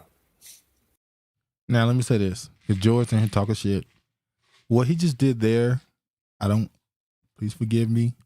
What he just did there is storytelling. He got shot and he looked at us and said, "I'm gone, y'all," and died. That seems like storytelling. I'm just saying. In the back of the truck. Yeah. That he loved us and he was gone. Now look at this. Look at how he looked at her when he said it and then looked at the camera. That he loved us and he was gone. All right. Nobody falling for the okie doke no more. Who's the nigga hyperventilating with a bag on the main screen? Oh my And God. that was in the back of the pickup. Yes, sir. Damn, we don't fall for the okie doke no more, do we? Just told him I was Stripped sorry. it. So you finally arrived at this destination. Travis believed his What was it? bullshit. It was a house with a lot of Mexicans outside with guns. Putting on Diablo mask, red plastic mask. They put masks on? Yeah, it was putting the guns to our head, telling us not to look up, things like that. Had you gotten any kind of medical treatment? The cartel took us to a clinic after we left from the spot where they was questioning us at. They told us, they was like, I guess after they kept asking us and our questions, our answers never changed. They said, well, we're gonna get y'all some help. And what kind of treatment? What was the questions? I mean, what was the questions? You know, those people went through something traumatic. She got a gold teeth. You know, she was trapping respectfully. He looked like he about to suck up on Anderson. Here you go. Treatment did they give you? They put my leg on a 2x4 and then they stitched it up. They just stitched it up? Right. Did they give you no pain medicine or nothing? And they put the 2x4 board under there. They ain't doing that. Damn, this a long interview, ain't it? They didn't do anything to treat him. For you, I love you. And is that where he died? Right. They was like, we had to stay there for them to investigate us and different things. And like one of them was sitting by a chair, like where you sitting to, and he was looking at something on his phone. And I can remember the sound of that day of when it happened. Like I could remember the gunshot. And he showed the video of it. Did it in any way help you to know that this visit with cartel gunmen, were they threatening to you in violence, in sexual violence? This looks like a leading question. Y'all tell me if I'm wrong. This is the end of this. Bogus. Do it sound like what he's doing right now, Anderson? Was that a leading question? Did he do anything violent or sexual? And now she's gonna say, yeah, he tried to get us that. That seems like a leading question because he has an answer you know she's gonna give. Sassy Shantae, bogus. It's bogus. I mean, Yeah, they said all that stuff, all that. they did. Mm-hmm. Right. They tried to make us have sex with each other, And we but told them we was brothers and we sisters. brother and sister, and that she was pregnant. Wait a minute. They tried to make you have sex with each other. Mm-hmm. What did they say to you? They was like, what are y'all? We said brothers and sisters. And they was like, have sex with each other. I was like, no, these are my brothers. I'm pregnant. I'm sorry we ain't got the high energy for this. Cause I'm sorry, y'all. This seems like this seems. Do I gotta say it? What? This seems fake. It seems what? It seems fake. Wow. Y'all really y'all just gonna dismiss what these people went through in Mexico? I'm sorry. I agree. The gold teeth in the mouth, his inability to just give an answer. He showed no real. They're distraught. It didn't seem like it was a real. Are you saying they're still in shock a month later? They're still in shock. They haven't gotten over it yet. Let's move on. I gave my shot. I don't think. We'll see. Some more stuff will come out. It's a shame how you do your own people. Oh, now I'm doing them wrong. All right. It's a shame how y'all do. Look at occultism. That right. chitlin and gas. Chitlin circuit. Occultism. Mexico remix. That's chitlin and gas. This is how your people do you. The readout. This is what they had to say. It says the black culture platforms that push right-wing extremism. Let me read that again. So you can't be conservative. The black culture platforms that push right-wing extremism. The Shade Room and No Jumper are ostensibly designed to reach black audiences, and both have become hubs of extremist disinformation. In a readout blog from a year ago, I warned of a few blogs and gossip platforms is being spread right-wing propaganda. At the time, I specifically mentioned the Shade Room, Media Take World Star Hip Hop as an example of platforms I found to have spread right-wing talking points meant to discourage black people from voting, push bigoted claims about LGBTQ people, and spread misinformation about COVID-19. Where is all that considered right-wing? Those are social issues. It really is. Y'all are here telling the truth. And now that's right wing. Tired of it. That's right wing. Unfortunately, there are new reports underscoring my point. Media Matters, the progressive media watchdog, published a news report last month in the hip hop and black culture podcast No Jumper. We already talked about that. How they have people on there. The Shade Room post, the author quotes Florida Republican Governor Ron DeSantis and other right-wingers to referring to the central bank digital currency conspiracy theory, which essentially claims a global code is looking to establish digital currencies to patrol and control their citizens. How is that right-wing? That's common sense. The dollar is falling. We see what's going on. What was that? 3 years ago, Bitcoin, all that stuff took off. They want kind of coinciding with each other. Like they want us to be the people on the Titanic. And just play the music. The violin is playing, and we're dancing. No, we doing Step in the Name of Love. Step in the Name of Love. That's what we doing. No, we always got to do the, what's his name? The one that Beyonce remade the song? You Make Me Happy. Yeah. Yeah, we're going to be dancing today on the boat. But I don't know. Step in the Name of Love, give it a run for his money. Are you R.Kelly fan? The theory plays don't try to fake me as no R.Kelly fan. Okay. I know what you're trying to do. The theory plays on a common theme in right-wing disinformation that a powerful group of non-white, non-Americans, including Jewish elites, so who was the non-white, is seeking to undermine the American way of life. The Shade Room also quoted Republican Senator Ted Cruz of Texas, Mike Braun of Indiana, and Chuck Grassley of Iowa as they whined about the threat posed by the Biden administration non-existent plans to create a digital dollar. How the hell is that right wing, any of that? And another thing that came with that, obviously, Rumble deal with academics is a sign of hip hop world's right wing impulse. How so? Because they're saying that Rumble is a right wing platform. It's not a right wing platform. I think it's a platform that allows people to say whatever the hell they want to say, and it just so happened the only people who really getting blocked on YouTube tend to be people who say stuff that they deem right wing, which is just stuff that's not part of the mainstream talking points that they want you to believe. I will say the owner of Rumble he's a Ukrainian Jew. Are you surprised? Surprised. The Jews are in control of all social media. Hold on, don't say the name. Wait, don't say his name? Don't say the name. Why? Because you know what happened. What happened? Hate speech. How's that hate speech? That's what they call an anti-Semitic stereotype. Now that I've said it. Sassy asked you a question. What she say? Dude, does your browser ever say you got too many tabs open? Because they can see you got all them damn tabs open. I wonder if they be looking at the tab like, damn, this nigga got a whole bunch of stories. Just checking on the production budget. That's all she doing. No, it don't now. Now that the way we do it now. It's true though. 2 wings, 1 bird. Exactly. Both sides of the same thing. So on Monday, Rap DJ Academics announced a partnership with the rising media platform Rumble to live stream exclusively on the platform 3 to 5 days a week. In a statement, Academics expressed, I look forward to being one of the first to bring music and cultural conversations to the platform like Rumble. There have been many bad decisions at the large platforms where they haven't put creators first and they are disconnected from the community.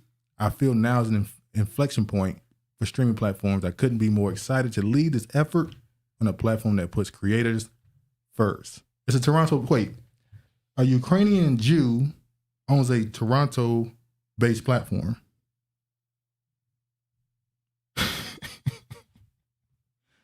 All right. You know what's so crazy about it?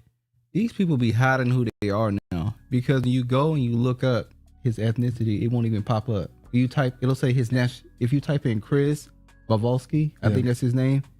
You type Chris Bavolsky, ethnicity, it'll say nationality. And when you go, it'll say white Caucasian. But when we look up the name, it says Ukrainian Jew. You gotta look through the name, huh? It's just crazy. The name. You gotta go to name origin nowadays, even with the tethers. Yeah. I wanted to show this right quick. This was just something I saw. Black artists use AI to create surreal images of fat black people in sci-fi. You calling DJ Academics a broke bum? George? He doing it for free. I'm pretty sure he getting paid a lot of money. Getting paid to do that. You asked a question. Wait, she went down for plastic surgery and she's pregnant? Didn't they say she was going for a tummy tuck? How you gonna get her tummy tuck and you pregnant? But I think she said she was pregnant to convince them not to make them perform sex. Yes, that's why she said that. Yeah, that's why she said her brother and stuff. But I mean, if her story to them was, I'm down here. Hold on. Y'all just did something. If her story to them, the cartel, was that we're down here for a tummy tuck, we're not who you think we are. And then she tell them behind that I'm pregnant, they've been like, they ain't smart enough to catch it though. You think they're just dumb? You think that Americans ran game on them? Niggas run game. We're slick. I don't know. We'll see. Well, black artists are using artificial intelligence to create fat, black, and queer science fiction characters. It just astonishes me that fat people in general are treated and depicted as second-class citizens in science fiction works, and they're made to represent something that like greed, lust, or villainy. Artist Alex Smith told BuzzFeed News, whatever. So when I look at these pictures, why do they keep trying to make this the image, the standard? Is it the standard or is it the image? The same thing. I'm saying, why are they trying to make it that? Is it the standard or is it the image? You think that's what it is? You know, Lizzo put up a picture, and I think women probably were telling her, how beautiful she was. And Candace Owens said, "Stop lying to Lizzo." They got pissed off. Candace Owens can't say nothing. She wasn't talking about her face. She's talking about you're telling her she's beautiful and she's overweight. I don't know about that. What you just said, but Candace Owens put up a picture with no makeup. Now I know why she be having the clown face. Who said that? I'm just saying. Who said the tether was? I'm just saying what she said about. No, Lizzo. I'm saying that. Did you see the picture without makeup? I haven't seen her without makeup. She posted a picture and it was like, oh. What you trying to say? You know, I beating around the bush. I see why she wears so much makeup. Like she wears a lot of makeup. Are you saying she's ugly? I wouldn't. That's none of my business. I'm just saying. That's none of your business. But you sitting out here saying without makeup on, she need to go put makeup on. I mean, I'm just saying. Okay. So you're saying Candace ugly? Candace Owens is not attractive? I'm just saying, dog. You trying to put words in my mouth? I never said that. I'm trying to put words in your mouth, or I'm trying to say what you saying. Anyway, Black Caribbean immigrants are reshaping U.S. electorate. Report says. I only put this story in to make Travis mad. You ain't making me mad. Basically, I'm not even gonna read the article. They're basically saying that Caribbean immigrants, they're more a part of the political process, that they're starting more businesses and all that other stuff than Native Black Americans. And that they're part, because they vote so much and they're part of the economy so much and all this stuff, they're having a big say in what's going on in America now. A lot of the tethers that come from the Caribbeans are Freemasons. That's a lot of Negroes. What do you mean Freemasons? They're Freemasons. You just saying everybody? Wait, hold on. You saying everybody who come from the Caribbean, all that area, they're all Masons? Okay. Well, like you said that because that was crazy. That ain't crazy. Well, let me show this right here. Now, this video right here was showing a whole bunch of doctors. You don't got that. You don't got that video. What video? Where the Haitians were in, was it Jamaica or Barbados? Oh, yeah. That was in Barbados. And she was pretty much rebuking them, telling them how evil they are and they need to go back to Haiti. I didn't say that video. Everywhere the Haitian people go. Oh, here you go talking shit about Haitians? No, I actually defend Haiti out of all the diaspora. No, you don't really. They get treated poorly. You don't really. You go at them just as much. What have I said about the Haitian people? Travis, are you serious? What I say about them? Mud pies? Well, nigga, if they eat mud pies, they eat mud pies. You defended them saying that. That's crazy. That's not. All right, let me just play this video. I ain't got to have the sound on. So this video pissed off some people, white people, who was saying, what does it matter that they're black? They're just doctors. Why are you pointing out their race? When I looked at the picture, I couldn't help but know a lot of them, you know. What you think about the demographics? Mainly women. Is it? That's not what I'm talking. There's a lot of dudes in there too. Oh, they look Canaanite-ish. Canaanite. Now they Canaanite. Lord have mercy. That's what these people can't win from losing. Let me PHMs and Boule. Yep, Regina, you hit it on the head. Let me oh man. Let me do some of these. Hold on, y'all.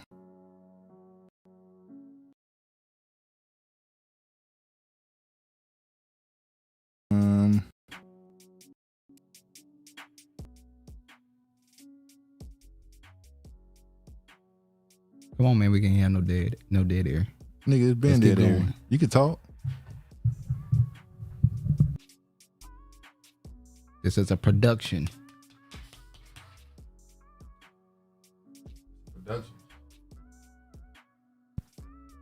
Tech guy needs a little help, but other than that, it's okay. All right. The real in Haiti. Has China. Now I want to show this video of what this guy had to say. I want you to tell me. You seen this one? I don't think you saw this one. No, I haven't. I don't know if you can hear it or not. I don't know if you can hear it or not. Let me know. What do you think of what he is saying? How do we become economically free as Africans and Ghanaians? Hold on. Well, one of the first things is we have to realize that the only people that's going to have our back is the African Americans. Wow. You see, that's the synergy that we have got to understand. We have got to go get our cousins, our siblings, because that's the only hope we have. If you don't believe me, let's talk about it. Has China not been to Africa? Yes. Has America not been to Africa? Yeah. Has Europe, Dutch? Has not every nation, every race been to Africa? And what have they done? They have come and they have gone back. Right. Yes. Everything that you do with them, they take back eventually to their nation and prosper their people. They've come now and taken our cocoa, taking it to China, and now China's growing cocoa all over the place, right? The African American has no nation. He has no home. This is his home. That's your only hope for economic viability, which is why it's very important that we grow with the diaspora. Because they're the only one that can come here, put money in you, and not take it anywhere. They have nowhere to take it to. So guess what they do when they come here? They leave it here. And we have got to find ways to continue to build our bridge such that more of our brothers and sisters become more awoke. And trust me, it is a heck of a fight because that American system is strong. It's strong, Papa. African American. I ain't gonna lie. When he said China came here, they were going to cocoa. They took the cocoa back. Now they growing it. That sound like a damn relative. When he said that, I ain't gonna lie. All right, what you think about his sentiments? That it's up to them getting the African American. Well, are we gonna speak? You mean just plain or? Say what's on your mind. In ways, he's right. What do you mean? What are you worried about? If we are the top tribe, because we are the top tribe. Top tribe. Look at it. Go ahead. When we come back together, it will be better. But you don't think it's strange that he didn't mention Caribbean and all those other groups? Because they not the top tribe. But they're still a part of the... They're a part of the top tribe. They're just not in the tippy top. The tippy top. Y'all some arrogant people, boy. That's not arrogant. It's the truth. Arrogance. Eventually today. Okay. Let me move on now. Joe said, fuck him. Fuck him. Wow. People. George would say some shit like that. Now I want to talk about, since we talked about... Oh, that's the Colombian. Yeah. That said he was Puerto Rican. Ooh. Now, since we... Wow. What do you say? Fuck Travis and fuck them. I'm not supporting nothing in Africa because Africa never supported me. Damn, George. His sentiments are have some merit, but the Bobby Hemmett famously said, I said, it's over. It's over. Ain't no going back. You're not getting your kingdom again. Ain't African no coming continent. back. Not getting another kingdom. Now I want to show this. If you notice the last, how long it's been? Since 2016, right? This the talking points of a black agenda, black for stuff for just black Americans, anti-blackness, not just racism, but anti-blackness or anti-black American sentiments and stuff. You start to notice a lot of other cultures in this country adopt those talking points. They're starting to take those talking points and put them toward their own community. Well, you're the salt of the earth. They have to follow what you do in your lead. So listen to what he said on MSNBC. Oh, we're the largest ethnic group in America, the oldest ethnic group. We built this country. The oldest ethnic suffered group. in this country. We were oppressed, and we're thriving. We add $2.8 trillion to the GDP every year. If we were our own country, we'd be the 5th largest economy in the world, bigger than England, bigger than Italy, bigger than Brazil. And that's just in America. So I found Latin excellence all over America. In Chicago, in D.C., in Miami, in Puerto Rico, in L.A., in New York, and we ate, we danced, and we celebrated because nobody knows how to enjoy life as good as Latinos. But Latin people, we're the largest. Now, every talking point he just used, Latino excellence, I've never even, it's black excellence. Then he talking about their buying power. They say about black people Americans have buying power. They're the 10th. And if their own nation. Yeah. They're the top 10 country in the world. It's like everything he said, dark hair, to melanin bloodlines, quick capping, he talking in code. Regina, my soul sister, because definitely say that it's over. Living it now. Fake Benny Blanco. Now look what George said. They been took our place after the rise in the 90s. That sounds like a Californian defeated black. I don't want to hear did nothing. not tell you the blacks in California were defeated. He said, I don't want to hear nothing Benny Blanco got to say. I damn sure don't. Well, yeah, everything he said there was a talking point that you've heard being used definitely the last 6 years or so. So it's just funny that they're not trying to, use those talking points for their own community. Once again, when niggas start getting involved in something, they just change the whole foundation of it. They just change people's talking points. Let me just, what the? You see that? Everything going crazy today. All right. Let's just move on. What we got here? Oh, and by the way, I know something off with him because Latinos, ain't he Colombian? He said he's Puerto Rican. I know something up with him because of this right here. I thought there was the black ones. Latinos don't use that term. Ain't that the black ones? No, that's meant to. Latino is masculine. Latina is feminine. So they say when you call them Latinos, it's patriarchy to call them all Latinos, even though it's like calling everybody mankind instead of people kind. So saying Latino, they said is sexist. So they put an X there to represent everybody. They don't use that term. They use Latino. And anybody who uses that, they call them woke and dismiss him. So he on TV talking crazy, and then most of them probably don't even agree with him. I find it funny that certain people following him too, that I'm following. I don't know what I want to do about that, but that just goes along with the rest of the people that you follow. Look at you. Duke today, I didn't write it. Latino immigrants come to the U.S. Look at you, talking about Duke today, I didn't write it. Latino immigrants come to the U.S. with negative stereotypes about Black Americans, new study shows. How Latino immigrants relate to Blacks and whites, and how those groups relate to Latinos has impacted the social and political dynamic of the South, says political scientist Paula McLean. Latino bring negative stereotypes about Black Americans to the U.S. when they immigrate and identify more with whites than Blacks, according to a study in the changing political dynamics in the South. Because that's what they are. Exactly. The research also found that living in the same neighborhood with Black Americans seemed to reinforce rather than reduce the negative stereotypes Latino immigrants have of Blacks, said Paula D. McLean, a Duke University political sciences professor who is the study's lead author. McLean said the findings are significant because the South has the largest population of Blacks in the U.S. and has been defined more than other regions along the Black-white divide. How Latino immigrants relate to Blacks and whites and how those groups relate to Latinos has impacted the social and political dynamic of the region, she said. Given the increasing number of Latino immigrants in the South and the possibility that over time their numbers might rival or even surpass Black Americans in the region, if large portions of Latino immigrants maintain negative attitudes of Black Americans, where would this lead? The research wrote, well, Blacks find that they must not only make demands of what will continue progress, but also mount a fight against Latinos. Imagine having to go to your local leader and they're Latino and you gotta beg them for funding for some Black projects. No, what's happening is when those white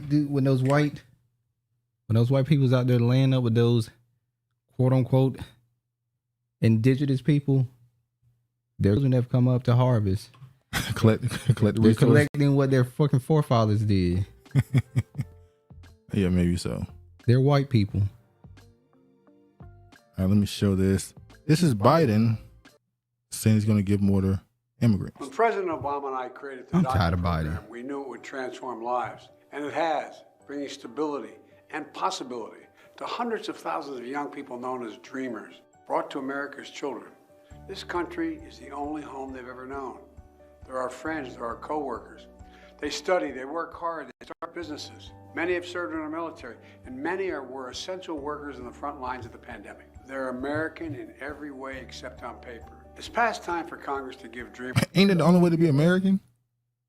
On paper? They're American in every way except on paper. That's kind of the point, ain't it? There's a pathway to citizenship. And while we work toward that goal alongside dreamers, advocates, members of Congress, we need to give dreamers the opportunity. George said they look like AI. How many of these speeches and stuff you think at some point are? I think a lot of them are fake. I don't think it's recent. I think you can go back years ago and find interviews that more than likely were AI, not a real person. Yeah. And support they deserve. So today, my administration is announcing our plan to expand health coverage for DACA recipients by allowing them to enroll in the plan through the Affordable Care Act or through Medicaid. Health care should be a right, not a privilege. My administration has worked hard to expand health care, and today, more Americans. This man look like he's done. His face been pulled back like I don't know how many times. He's the Walking Dead. Like, and they still think about running this dude again. We're gonna get to that. But now they expanding more stuff. We know what's going on. This is more attempts to expand their base as far as voting because they're trying to move away from the Black vote. Isn't enough? Apparently, that nigga's skin ain't that clear. Morgan Freeman AI video. They work hard. The American talking point. Yeah, but they saying that it's not that Black people don't vote. They're also saying that there's more Latinos than Blacks. Once again, I don't agree with that. I think our population is probably in the 20%. But what happens when that gets revealed through the census? I wonder if this one cycle, if niggas actually did the census, what would the number actually be? And what would be the reaction, not just from the Black people, but from the politicians, if you actually knew your actual number? I think they would be in shock. It'd be more reportings of black people being shot, trying to get the numbers down. You get citizenship if you're serving the military. What is he talking about? Latinos' birth rate is higher than blacks. Is it? They count immigrants too. Is the birth rate? George been defending the Latinos in the comment section. We know why he do that. He in California. He been told to be a good boy, and he a good boy. You think he's shook? You think he's scared? Hell yeah, he's scared. I'm not even gonna bring up the Samoans. Let me tell you something. You brought up Samoans last time. George couldn't get off of it. George said, "The power of God, the strength of God." They must have got a hold of George. They did get a hold of his ass. They got a hold of George's ass, boy. So yes, black numbers is lower. All right, let me show. Look at this. Should we allow reparations? George said no facts. Should we allow reparations to black Americans? This is Dr. Phil. And Sandy Darity is there. A few other people. It said Dr. Phil discusses the highly debated topic of reparations. See, look, he talking about now. We talking about Samoans, but he want to attack another black man because he's scared of them big ass Samoans, but he want to attack me. He want to put hands on you to take out the anger he got now. M&Ms and model minorities. They knock me out with one hit, and I'm not gonna lie. Damn, George, you went out. Dr. Phil discusses the highly debated topic of reparations. The HB 40 bill has passed the Congress last year and established the commissions to study, develop reparations proposals for African Americans. Many feel it isn't enough and insist that there's a financial reparations given. Some cities, such as San Francisco, propose giving up $5 million for black Americans. Patrice E. Jones, a descendant of both a slave and a slave owner, weighs in on the reparations debate, along with the civil rights activist Bob Woodson and Professor William Darity, who outlined his plan for reparations in his book, From Here to Equality, Reparations for Black Americans in the 21st Century. Also on the panel is a political writer, Joshua Ferguson, and anti-racist education, Ashanti Ufoko. What do you think about Dr. Phil having this conversation? I mean, it's reaching... Is this just ratings? I'm about to say the views low. The views is bad. They talk about it.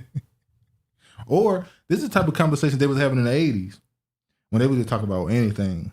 They just talk about it and just create chaos. Donahue's and yeah, they would just create Jesse Raphael. Yeah, they shows were just chaos. They would bring anybody on and talk about it. What's the Jewish Puerto Rican? Gerardo. I think I forgot to say his first name. Didn't he try to who was it that he was supposed to expose? I think it was some mob boss and she ended up blowing up in his face. Anyway.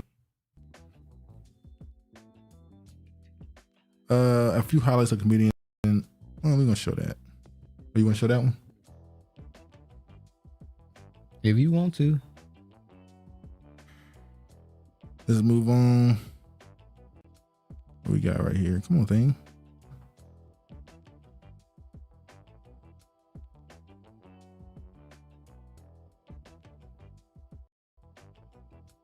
Okay.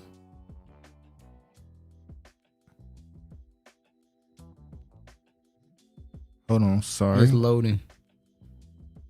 Maybe you should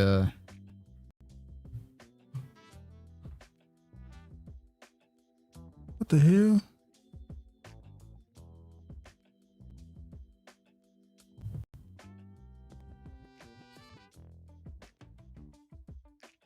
It's just not gonna load. Okay, damn.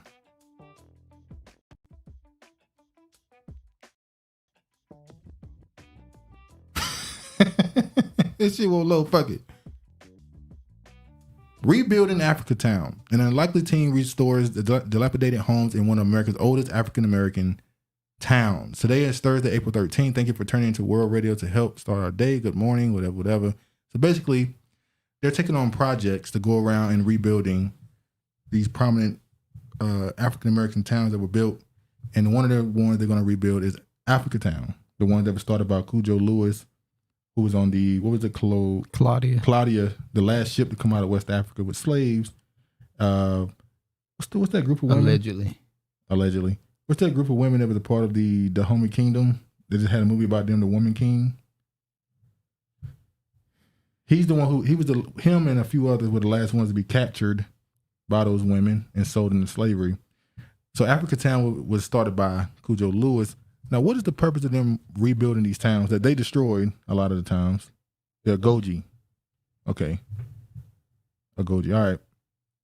What would you think? What is the purpose of them trying to rebuild this, you think? Because is it really going to benefit black people? Because anytime they do stuff, they don't do stuff if they can't make money off of it. So there's some reason they want to rebuild this. Is this for tourism? Is this reparations? Reparation to rebuild a town? An older town that Mud's probably not even going to move back to? So it's obviously some monetary gain for them. Or is this that white guilt, these the liberals who just going around calling themselves doing these good deeds, hoping that it, leads to positivity or something? What you think? I'll be honest, I don't know why they would try to rebuild an African town. White enrollment is increasing at HBCUs. How will it impact culture? According to Atlantic, since the early 1990s, the percentage of black students in American colleges and the university have been in a steady decline as enrollment at many of the nation's historically black colleges and universities. With this in mind, it is unsurprising that many HBCUs have also seen a decrease in white enrollment. However, the trend is changing, with white enrollment increasing at HBCUs. A study by the Atlantic found that the percentage of black students at HBCUs has declined by more since 1985. They said it's increased for whites by a third, though. The change is the most notable HBCUs with the highest percentage of white enrollment, such as Howard University and Spelman. Aren't those considered the top 2 black colleges? All the African towns are ladies. I still don't understand why dudes is having a panic attack.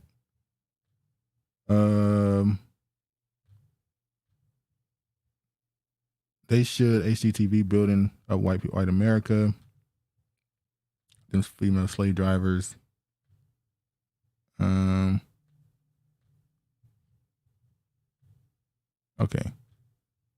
It says, while white enrollment is increasing at HBCUs, it is important to understand that it does not mean that the culture of these schools is changing positively. On the contrary, the increased white enrollment has increased racial tension and decreased racial collaboration. For example, at Howard University, the percentage of white students that has increased from 10% to nearly 30% since the 1990s. In addition, this increase in white enrollment has led to an increase in racism on campus, with students calling for white-only spaces and white-only events. Can y'all be upset and mad because y'all have HBCUs and you choose to go to PWIs and want an all-black space? So how's that racist? See, y'all want to have your cake and eat it too. You want to have an HBCU, and when you don't want to go there, you want to have other options to go to. You got to be even Steven now. Hold on, wait a minute. So you don't have a problem with these white students asking for white-only spaces? Why not? Matter of fact, the girl, the one that got all the media TV about the dances they do. Oh yeah. What are you talking about? She said she wanted to have a dance team there. Because why? She want more attention. What's the difference? I mean, they don't want more attention because they're HBCU, do they? I'm pretty sure. Okay. They want to have attention too. African American Irish, a diaspora network and council on international education exchange, creates scholarship for African Americans to intern in Ireland. So anybody who's African American, apparently they said 40%. I'll read this right. They said nearly 40% of African Americans have Irish ancestry, according to some researchers. I wonder why. Is it Irish ancestry or is this that their lineage? That's their lineage. Jamaicans are pretty much, if you listen to their accent. Yeah. They have a deep tie with them too. And African Americans share many other cultures, historically and social justice affinities with Ireland beginning in 2023. Will provide a life-changing opportunity for scholarships to explore their heritage, providing international business experience and polished tangible work skills that will aid them in their future career. Now, you go to Ireland, they're going to refer to you as blue or green people. They're going to get in. I ain't no damn blue or green. I'm black. Blue black. You blue black. But yeah, they So call they it are black. going to call you blue or green. Like instead of saying Black Lives Matter, they say Blue Lives Matter. And people thought they were talking to the police. No. All right. Football trainer Mark Taylor says Atlanta is a nigger town. Now, say what you said earlier. Yeah, say what you said earlier when you read this. What did I say earlier? Now, say it. Oh, don't cower now. Tell me what I said earlier. When I read the headline and I said this coach said it's nigger town, what did you say? It is a Negro town. No. That ain't what you said. You said it is nigger town. That's what you said. Mark Taylor, a football trainer based What in did Georgia. Brinley Flawed call it earlier? Syphilis. Mark Taylor, a football trainer based in Georgia, recently went live in racist remarks about the city of Atlanta, which garners viral attention on social media. According to Sportskeeper, the videos feature Mark saying that he had not seen a single white person in Atlanta. The trainer kept on ranting about how almost everyone in the city is black. Georgia High. Let me just play what he How had you to doing say. on code? Let me just. What up on code? Let me play what he had to say. Homeless ones on the street. Every restaurant looking in here is black. Every car beside them is black. They can have Atlanta. It used to be a fun place to come to up here. They can have this place right here and stuff. Ain't no way. No way. Just need to. There's your. Yeah. Well, it was just a sign up there. Had Obama and all them on there. That's crazy. Stuff, man. So, yeah, it's all it's up. Keep in mind, this man. How are you going to get upset about there being a predominantly black area when there's a lot of predominantly white towns and places? Keep in mind, this man coaches black players. He's a football coach. Most of the players he come in contact with are black. So he should be used to being around black people. He said, that's at work. At home, I don't want to see them things. I want to go home and see white sheets. That's it. Up here. That's all that's up here, man. And stuff is just crap. Yeah. Yeah. You and both need to come up here and go home. He said bad Bussyville. Yeah. And stuff, man. Ain't nothing here, dog. Ain't nothing but blacks up here. It's all Did he say ain't nothing here, dog? Nothing? Ain't nothing here. Ain't nothing here, dog. He's so used to being around. It's just crazy.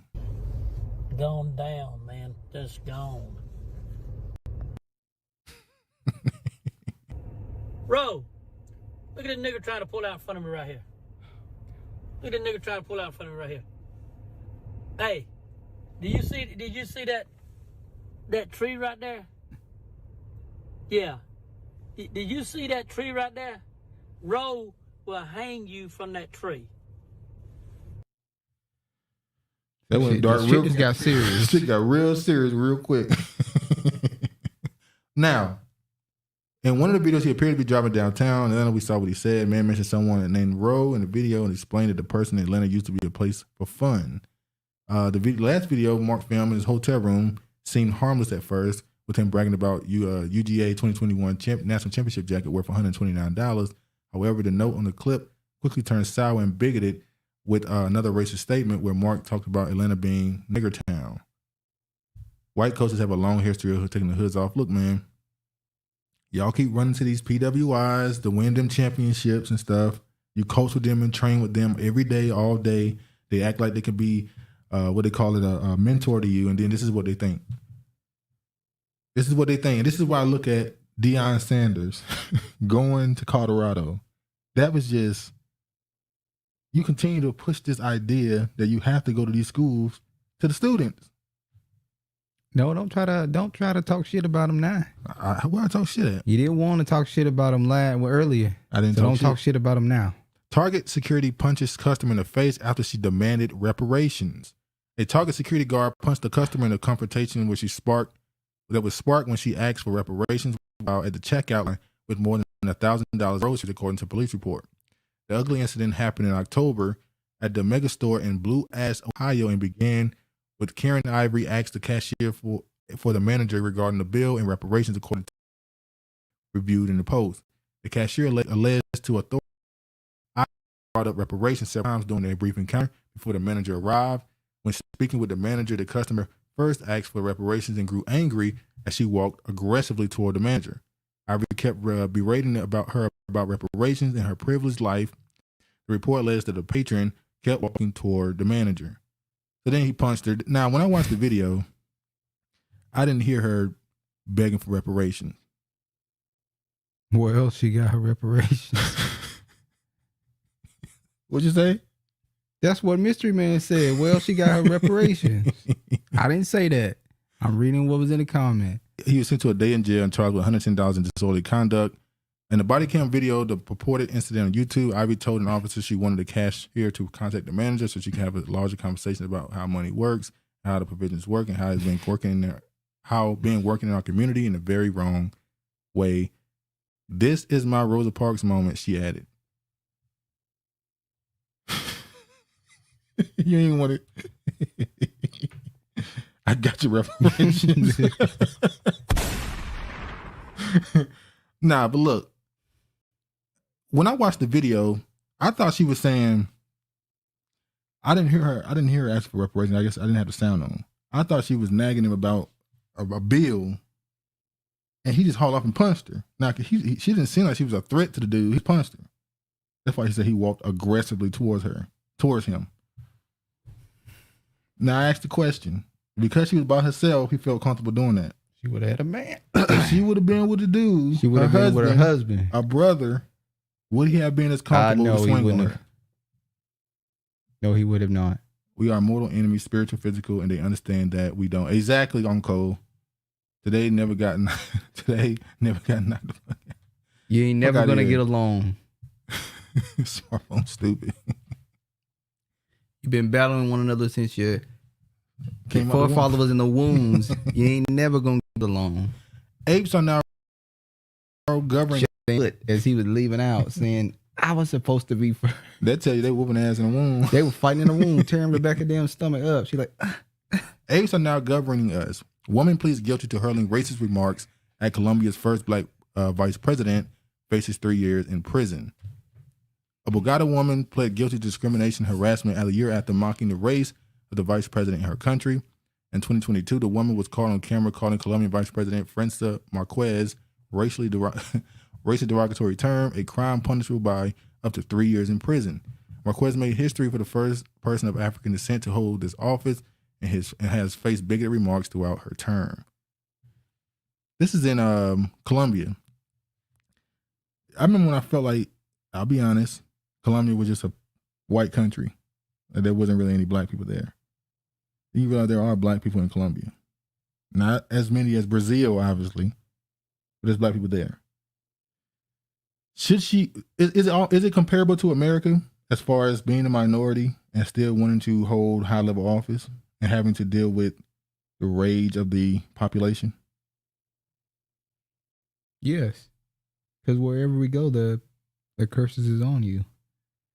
Called an eight governing us. That's what that movie Planet of the Apes is about. They call it Fear of a Black Planet. Mentally ill Georgia man dies after being eaten alive by bed bugs while being held in filthy jail on simple battery charges. Lawsuit filed by his family claims. Wait a minute. Did the family go there and visit him regularly, check on him? LaShawn Thompson was placed in the psychiatric wing with mental health issues. Family attorney says it's one of the most inhumane deaths he's encountered. Shocking photographs show the disgusting cell not fit for a diseased animal. Insects and bugs at prison in Atlanta. His family attorney has claimed LaShawn, 35, was arrested on simple battery charge in Atlanta June 12th last year, is not being convicted. He was placed on psychiatric. Officials determined he had mental issues. 3 months later, he was discovered dead in a filthy cell on September 13th, according to Michael D. Harper, his family attorney.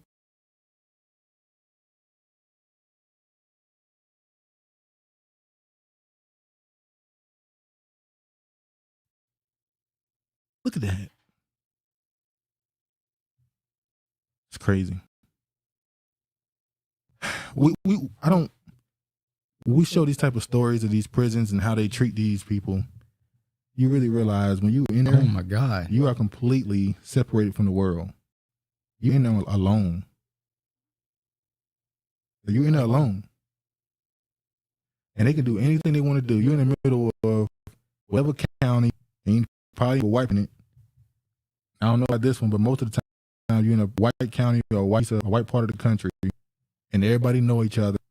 The guards are all cousins and nephews and wives and husbands. They bring the babies to the lynching, point up and explain to the child the Neanderthal is not a human. Yep, that's where we get picnic from. Pick a nigger.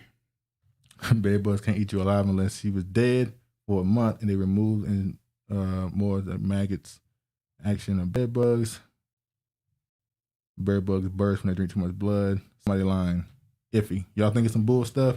You think the guards did it and just left him there and said it was bugs that did it? Well, I'm pretty sure he had an autopsy, so they would know. Conspiracy theorists. Conspiracy theorists. Did y'all see the Texas man got 70 years for spitting on the cops for doing a DV? A DMV? Lord have mercy. I ain't see that.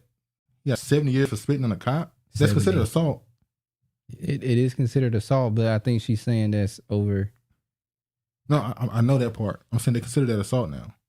How many horror stories they need to hear the reports be a lie, the murder be real. And they did something horrible. Sounds about white. Yeah, they knew. Quick story. Police find explosive 2 miles from Black Wall Street. Man arrested. The Tulsa Police Department bomb squad arrested a man Wednesday night after finding more than 20 explosive devices in a car parked less than 2 miles from Black Wall Street, just outside of historic Greenwood District. Suspect Daniel Charba, 32, was arrested after police found numerous explosive devices in a car parked in an auto repair shop on Admiral and whatever. According to the Fox 23, the location is less than 2 miles from the famous Greenwood and Archer intersection. Let me go back up. Hold on. In total, police found more than 20 explosives and 50 pounds of chemical procures. Tulsa police and Tulsa ATF did not immediately respond to a request for comment from the Black Wall Street Times. While few details have been revealed about the motive and the intent of the suspect, news of the findings are alarming for the community still healing from the city-sanctioned bomb and burnings during the 1921 Tulsa race massacre. What the hell? They getting ready to blow it up again, or? They brave now. At this point, you see them. Do we gotta treat them how they treated us? Or we just, lock your door, women grab your purse, call the police when you see them? Cause damn, they plan on blowing people up. Let me show do my homework, slave. Georgia student faces criminal charges after calling black classmate the N-word, whipping her with a belt. Teacher law, County, Georgia, are facing criminal charges for alleged calling one of their black classmates the N-word and whipping her with a belt. The teacher is under investigation for witnessing the alleged incident take place and not reporting to the school administration. According to Gwinnett County Police, a black middle school girl was sitting with another Hispanic student on March 30th in class and was approached by another Hispanic student and asked how much for your monkey. The Hispanic sitting next to the black girl responded with a price, and the other Hispanic student said he owned her, then began to whip her with a belt. What the hell? What was the other kids it wasn't any other black kids in the classroom, or? I don't know. It seemed like it was a bunch of Mexicans. The situation was so bad that Madison said his daughter texted her mother and said she didn't feel safe anymore. He mentioned that his daughter told him that a teacher witnessed the incident, failed to do anything, and didn't report it. She was forced to sit in the classroom with two boys after the alleged incident because the teacher failed to report it. Both parents went to the school the next day and confirmed it. There's no safe space. There should be several options for kids in that type of situation where they can walk out immediately, go to someone immediately, have something done immediately. But funny enough, what did the parents do? What you mean? They did this right here. They went to the media. They obviously wanted to report it.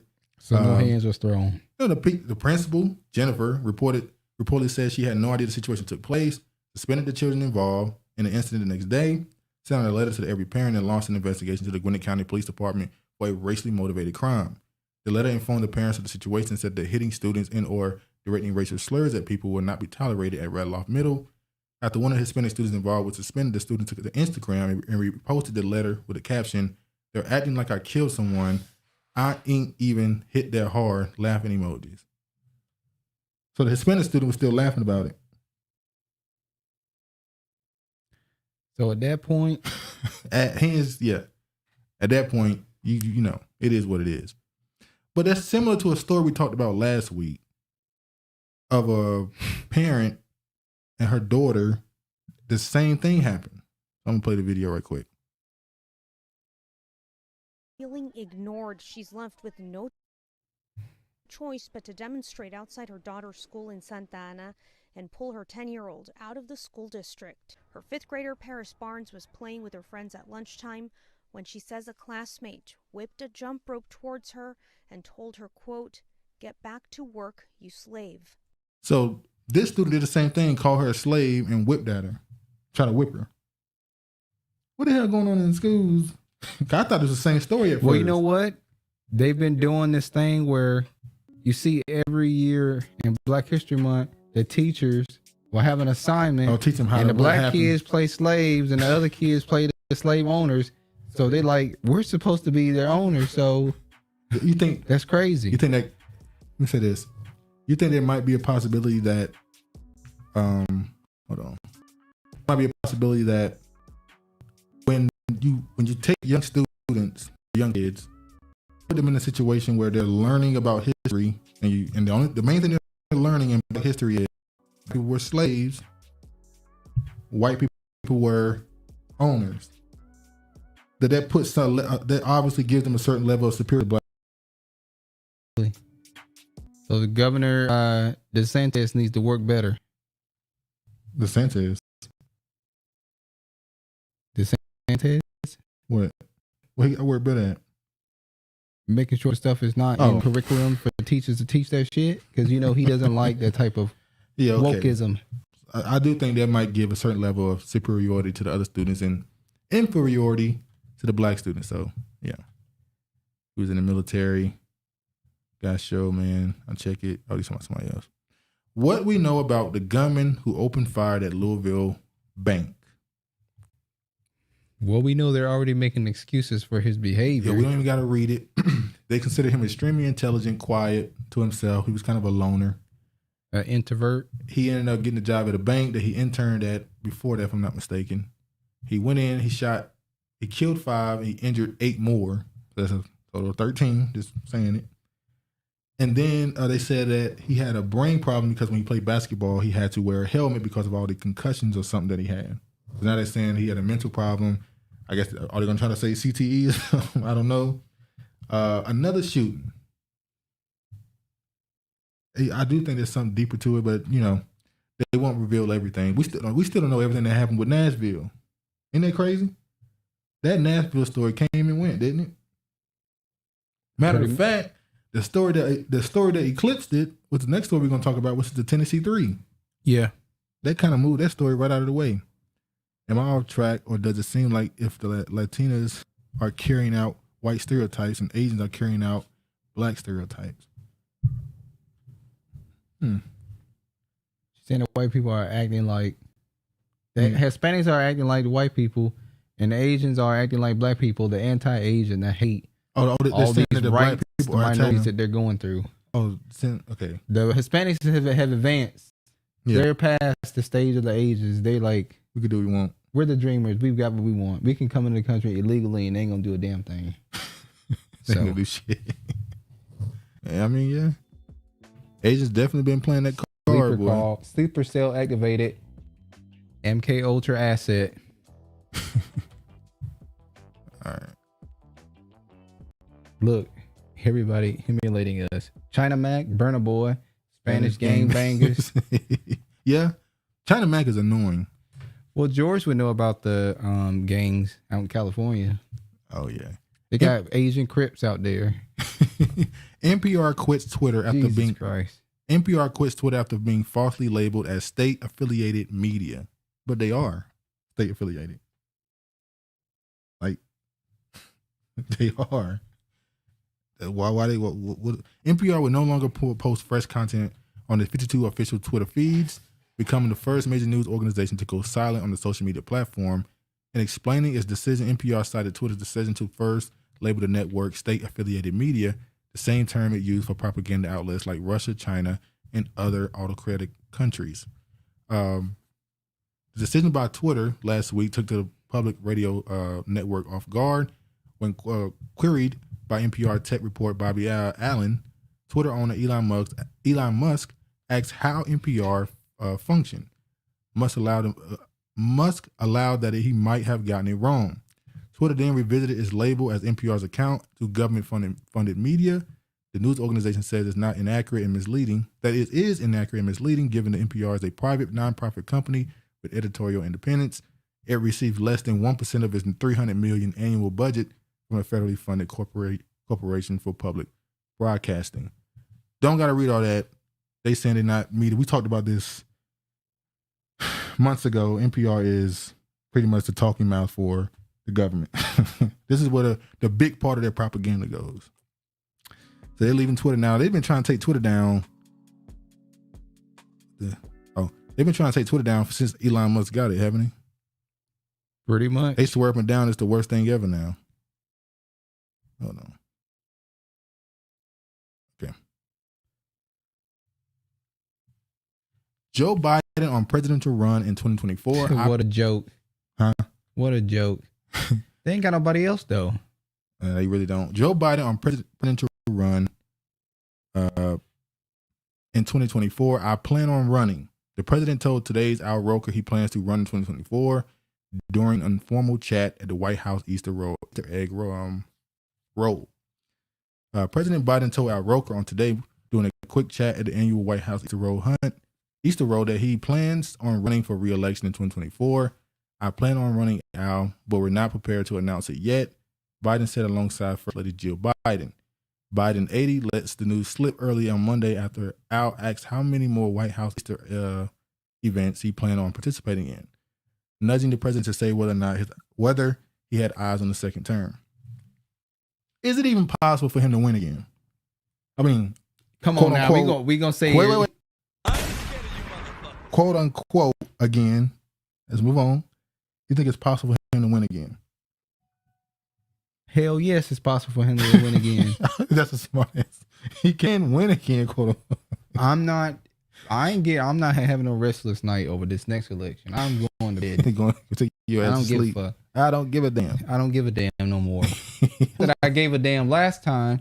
I just knew something in my spirit. I care. Wasn't right about that. I'm not voting for Trump. I like to see my racism up. He said, "Wait, I'm voting for Trump. I like to see my racism up front." You damn straight. Hold on, that's a crazy thing to say, Mystery. How is that a crazy thing to say? Let me say it. I'm gonna vote for this person because they racist up front. How about just not vote at all? Well, he's saying I'd rather have the one that I know is gonna be racist up front instead of somebody that's Biden's racist up front. No, he's not. Yes, Biden has said more racist shit than who has said more racist shit than Biden? Returning school to a jungle and all that stuff. Who has said more racist? Come holla and buy. What about when Biden had them little kids around him? He started talking about roaches for no reason. What? When Biden had all them black kids around him, and he started talking about roaches for no reason. Don't you say black people call one another roaches? I didn't say that. We're talking about New Yorkers and what they do. So you talk. We weren't even talking about New Yorkers. We're talking about somebody who was from New York. Are we saying New York is tethers? That's why they call each other roaches, or? No, that's not what I said. Back out. Back out slowly. House Oversight Committee subpoenas banks, Biden family associates, and probe of finances. The Republican-led House Oversight Committee has subpoenaed several major banks for financial records belonging to the Biden family associates. They ain't gonna do shit. I only showing this to say all these stories going on, and this story right here should be bigger than it is. They're just not gonna say nothing though. It is what it is. Now I gotta show this video. This is Biden in the UK meeting the Prime Minister. And look how he just absolutely dismissed. Who's the Prime Minister? How you say his name? Rashi? Don't call him what Biden did, Rashard. No, it's Rishi or Rashi Sunak. I can't blame Obama. I'd be like, what the fuck his name is? Biden. Who? You call him Biden? Hell, that's who running the damn. Let me play it. Shit. They one and the same. They've been made one and the same. Hold on. Joe Biden and Rishi, or that's what he called him, Sunak. That's what he called him. Snookum. Sunak shook hands after the president arrived in the UK.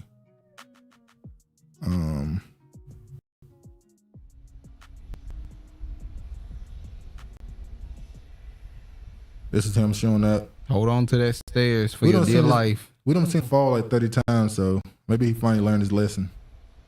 He finally learned to hold the side.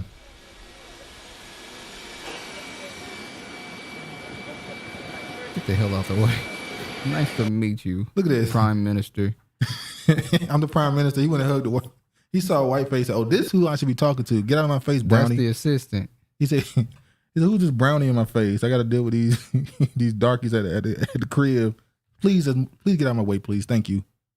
Let me talk to somebody who's actually important. Hello, sir. Wow. Can you imagine this treating? Now, if that was, and I got to say it, if that was Donald Trump that dismissed the prime minister of a country like that, they would have said that he was being racist. But Biden does it, and it's just nothing to it. No big deal.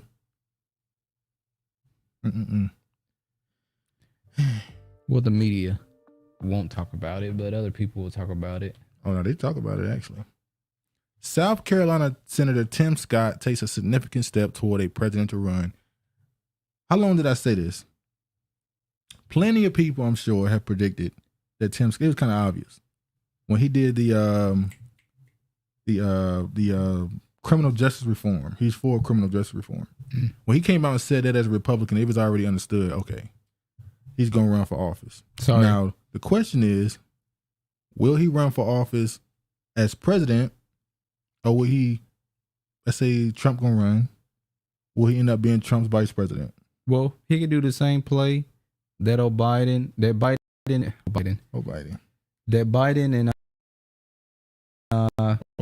you lose, and then I'll make you my vice president. Well, no, you can lose. You're not supposed to come in last. Kamala came in last. She was the first person to drop out, and he picked her as the damn vice president. That was just crazy. That was unheard of. Damn, that's Travis 5. No, it's not me, because I don't have gums and no damn teeth. I don't trust people that got little teeth and gums. I got choppers.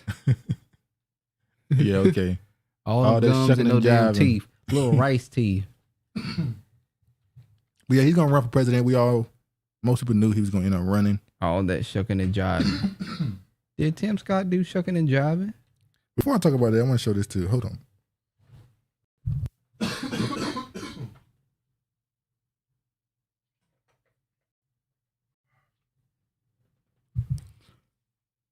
Stormy Daniels ordered to pay the Trump team $120,000 in legal fees. I only want to say this. Why does she keep suing this man?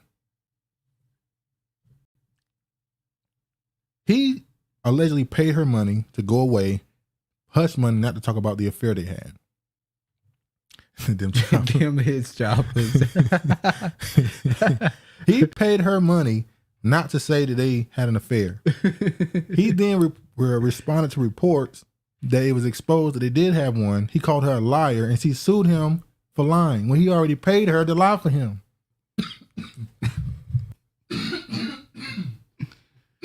You remember? Oh, so what the hell going on with you? How am I go, and you doing all that damn coughing in the mic?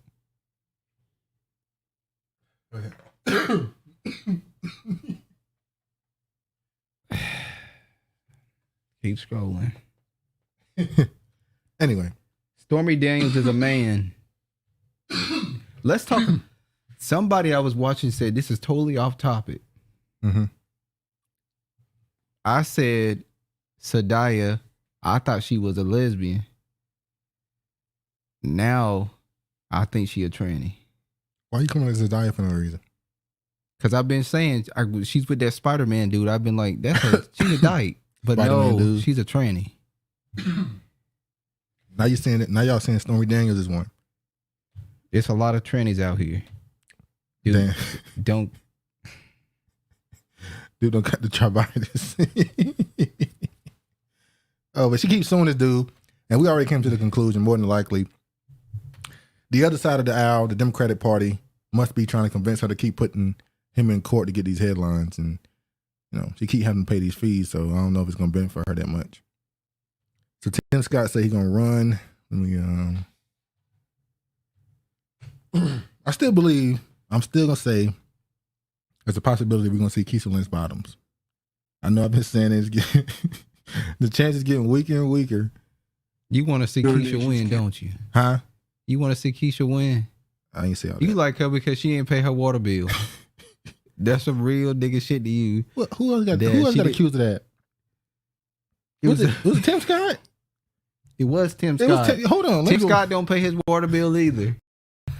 Let me show this. Republican South Carolina Tim Scott taking a significant step toward a presidential bid, launching an exploratory committee. An exploratory committee. Scott. Oh my God, Mr. Dude got some balls in his mouth. Yo, what you doing? Chill out. Oh God. His launch before playing New Hampshire. Damn, why are you so vigorous to do? You been good to us. I'm like, how have I been bad to y'all? Yeah, y'all been vicious towards me. Yeah, man, chill out. No, they ain't being vicious towards you. All right, let me play this. I don't know what he got over here in his mouth, but he coughing like hell. I really mean it. So thank you all. God bless you all. Let's go lick the world. Let's go lick the world. Lord have mercy. That's your president. God. All right. President hopeful Tim Scott hilariously stumbles when asked about abortion ban. Scott painfully dodged questions about whether he supports Lindsey Graham's 15-week ban, laying bare the GOP's paralysis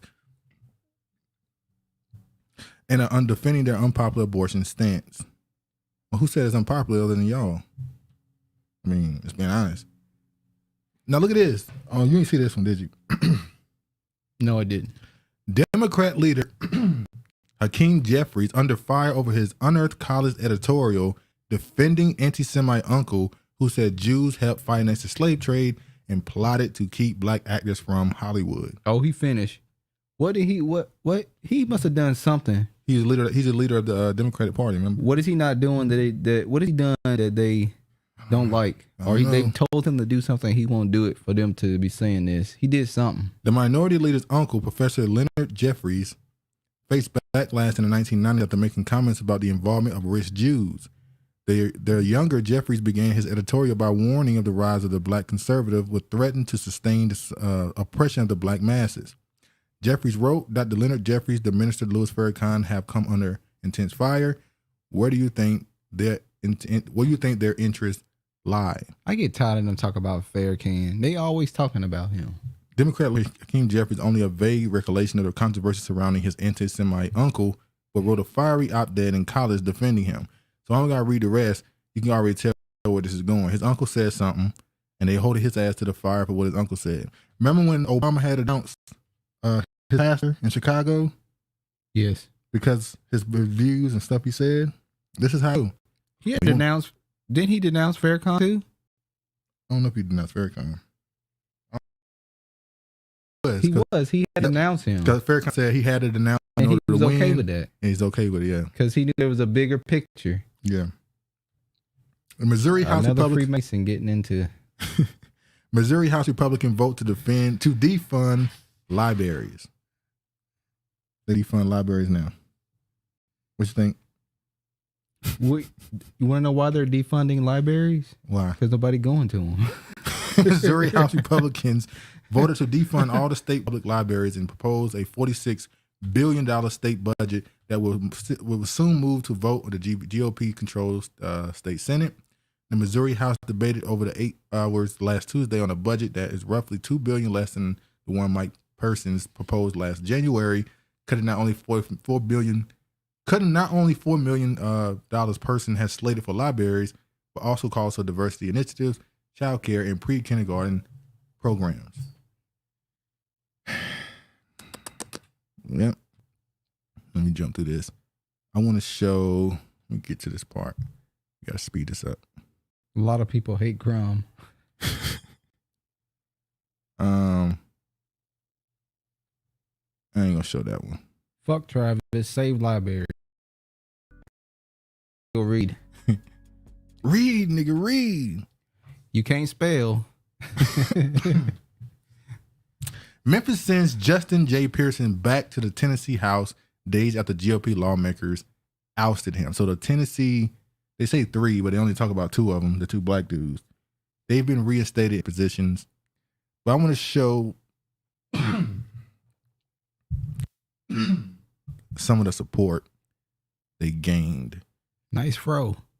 It's clean fro, but when you see how he looked before he got that fro, it wasn't slick. It won't slick back like the I don't know what that is standing next to him. Now he had a complete Caesar, but you'll see. Ladies and gentlemen, this is Tyler Perry. Ladies and gentlemen, let's thank the good people of Tennessee for introducing the world to the future. I could be more proud of both of you. I see presidential run in both your futures. Fight on, young princes. And when Tyler Perry jumped on it, I already knew. Well, we talked about it last week, long before that, but in just one decision, they made them political superstars almost. Let me play this. Because apathy means you are with them.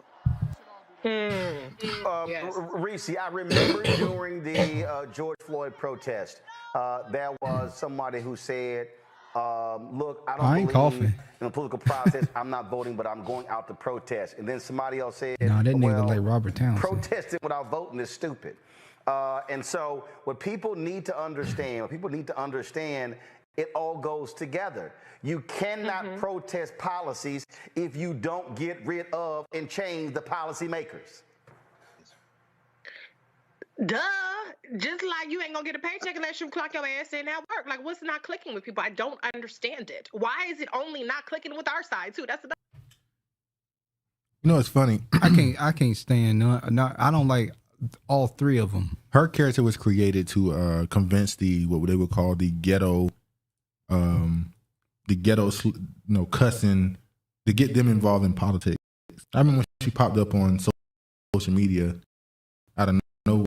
And then next thing you know, after getting this following out of nowhere, she seemed or authentic and original. Then she ended up on Roland Martin's show. And you go, oh, she's curated, she's been pushed, and all the other shit. She's been put in the algorithm. All right. I heard you cough on time, Travis. Don't lie. Nigga, you didn't hear me cough. Stop lying. You don't like Dr. Carr either? No, Travis? I don't like Dr. Carr either. He fake. He a fraud. Got all them damn books behind him trying to look like he read. The nigga don't read. Send it. Y'all geeking.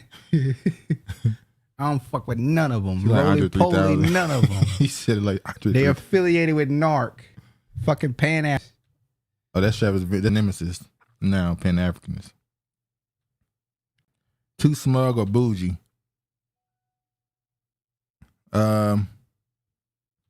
We know why you don't like Dr. Umar Johnson. It was George. Let me play with Kamala Harris. Got in some fire. George Gooding. MR fake pan having. Kamala Harris might be the most. She's the worst politician. One of the worst politicians I've ever seen. She constantly stepping in shit. Like, it's just, she can't get out of her own way. She always make a bad decision on where she put her focus on. It's just well, that's crazy. Because she's used to fucking. She's not used to having this. She's used to you getting up, leaving money on the table. She's not used to having interactions with people. Wait, she one of those. She just come in, no talking, just get the money. She never had to have a conversation. No. Kamala was like, have it ready to go when I get in there. But she went and did a speech for what they call the Tennessee 3. And then she got backlash because they said, wait, you went and talked for the Tennessee 3, but you didn't go and talk about the Nashville shooting. Oh, because that would have hit. What, 3 kids were killed. That would have hit the trannies. Like, she just so bad at being a politician. It's crazy. She got no gap. Gary. You got a long throat. Kamala says she used to this. democracy says you don't suck. That's her best work horizontally. She don't care about it. She don't care about a glass ceiling. She just worry about being able to go horizontal. She don't care about going up. She always laying down. The people. You do not stifle the people. You don't turn off their microphones when they are speaking about the importance of life and liberty. That is not what a democracy does. And we all remember why this started, right? Man, you lie. She got a ghetto gag. She a ghetto gag. Oh, you know why this started, right? The whole Tennessee 3 thing. Why? Because they were protesting and they wanted gun reform. Yeah, gun. Yeah, I know this about is that. where this all starts. So wait, y'all didn't use this energy for the Nashville shooting because it was a tranny that shot up people. Y'all jumped over that and just went straight to this. Matter of fact, this probably was a distraction for that. We ain't heard shit about Tennessee since this was a distraction. It both happened in in Tennessee. Look at what Regina said. I bet her hubby is LGBT. He's Jewish. He's an alphabet gang. VP Harris ripped for meeting Camel Tennessee swallows. Dems, but not mass shooting victims. Wow. She just make bad decisions, bro. VP Harris ripped for meeting expelled Tennessee Dems, but George. Not mass shooting victims. Go ahead.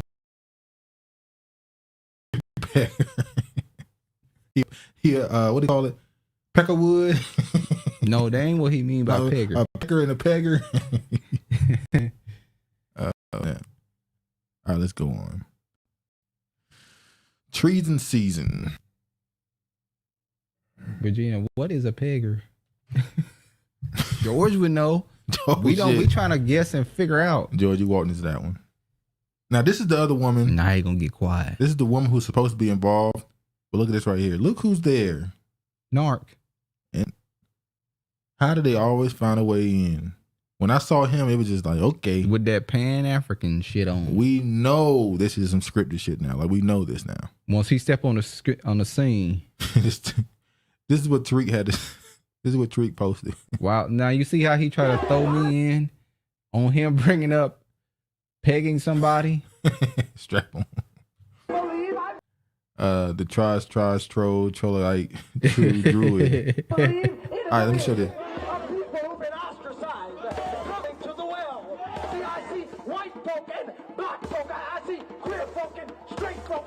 George, you fucking crazy. Now, somebody said a question. They said, what is this brother's orientation? Or what's his sexual orientation? Because the dude in the pink here, people ask the question, why is he touching him? This dude in the pink is touching him the whole time. It's like, what? Why is this dude touching you? Hey, I didn't. Oh, let me play this. Hold on.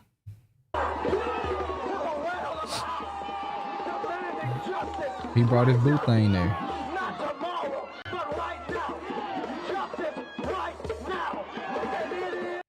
They got the drums out there. Now, this is, to me, what are they trying to do? What are they trying to get this civil rights energy back in politics? This is obviously a push to, they not going to be nationally known, maybe internationally known. And they're trying to use this civil rights. Why is he talking like that?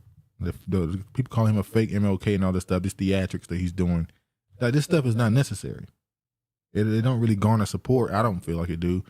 I say that as they got all these people out there cheering for them, but we don't know if they've been hired or not, so we'll leave it at that. It is this movement that's going to change this country. It's this movement in this moment in time that's going to change the country. And I'm so glad. Oh, I'm so glad. Yes, I'm glad. I don't even listen to no more of this. It's noise. That's what it is. He's really trying to be like a pastor out there now. Malcolm fought for human rights at the UN. I'm just saying. Randolph? Listen to this right quick. He know MLK, but he DLBJ. DLBJ. All right, listen to this.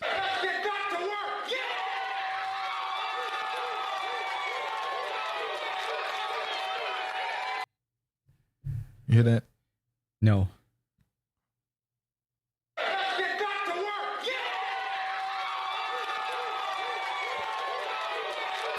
What did he say? He got to work. He got to work. The theatrics he's doing, the performance he's putting on is just, I don't know. But the Democrats are trying to push him hard now. We'll see if they try to make them possible candidates. Now this is him right here. How many years ago was that? Justin J. Pierce. Look at this. That nigga a cornball. Can you hear it? And I'm running for president of BSG. There are a few reasons that we're running this campaign this year. One has to do with representation. How can we represent all voices in a conversation?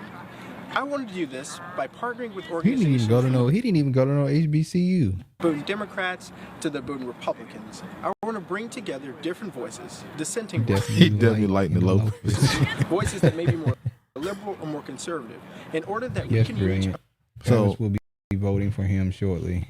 You a damn lie. I ain't voting for him. Oh Lord, another clown. Yeah, look who he talking to. Point Exactly. sort of the radical middle, where and dialogue happens and growth happens. But he talking all this damn So you get the black point. power. You get the point on how he was carrying himself then. I agree on Cole. What do you say? Homosexuality is eugenics. Oh yeah. That's why they had the black man up there with another black man and the black woman up there with a white man.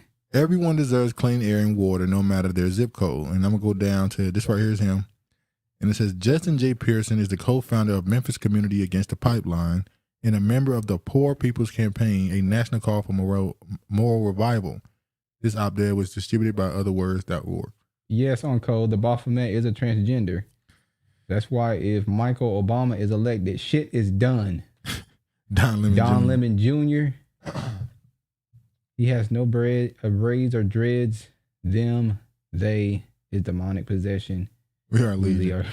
Yeah. Why you want to call yourself they, them, we? Anyway, that's being multiple, schizophrenic, bipolar, multiple personality disorder. But right here it says Poor People Campaign. If I'm not mistaken, that is a socialist movement. Lemon squeezed. You hear me? What? Poor People's Campaign is a socialist movement. Yeah. So he's right there with them. That's why they call them progressives, but you know. Justin Justice sounds scripted. Yeah.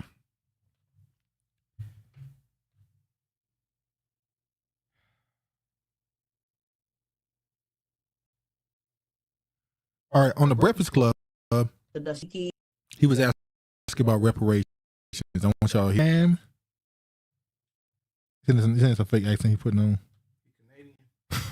Experience all the Now, way are you willing to put it on your website? She's are you willing to put it on your website and not to talk about it in public?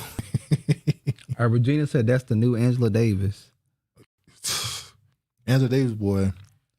That's not how she turned is crazy. That's not a Froze and Rose would be jealous. Yeah, that thing clean. The vice I don't know. You are we gonna hate? Is it hating? If I ask the question, is it real? What, his fro? Yeah. Why would you say is it real? I mean, I'm just saying. What you trying to say? His fro is perfect, or what? I didn't say it's perfect. Why would you say the man fro ain't real? Let's see what Charlamagne had to say. His wife. You hear me? Who the Justin? I don't know if this is true. They said this is his wife and that she go everywhere with him. Okay. Then he got a sister on his own. Is that really what that is, or a beard? No. Is it a situation where she's she's part? Same reason why we see MLK got with his wife. The reason why Obama married Michelle. Is this the same thing? Political. Chairman. George said that shit a cheetah pet fro. Mark White is in Shelby County, our county, and voted to expel myself. That's what she had. Charlamagne tried to stand up to him, and first stop of the Chitlin circuit. I agree. Breakfast Club is the first stop of the Chitlin circuit. Well, yeah, Breakfast Club. Now they on BET.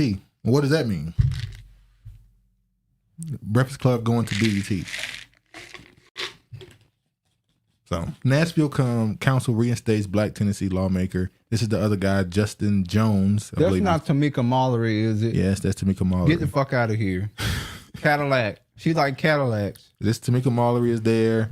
This is Justin Jones. He's a Democrat for State House. This moment demands a new generation of leaders. We are organizing to fight for our communities and our people and our future. We are not backing down to the extremist Republican supermajority that is harming our state. Y'all need to start fucking up y'all genes going out here laying up these Asians. Now look, this is what he said his top initiatives are. Look, immigrant and refugee rights, healthcare for all, protecting public education, living wages and safe working conditions, environmental justice, end mass incarcerations, protect kids, not guns. This is not a black agenda.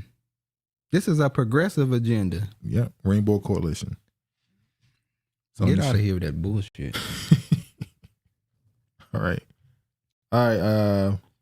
This is him singing a song. For some reason, he loves singing. It's gonna be all right.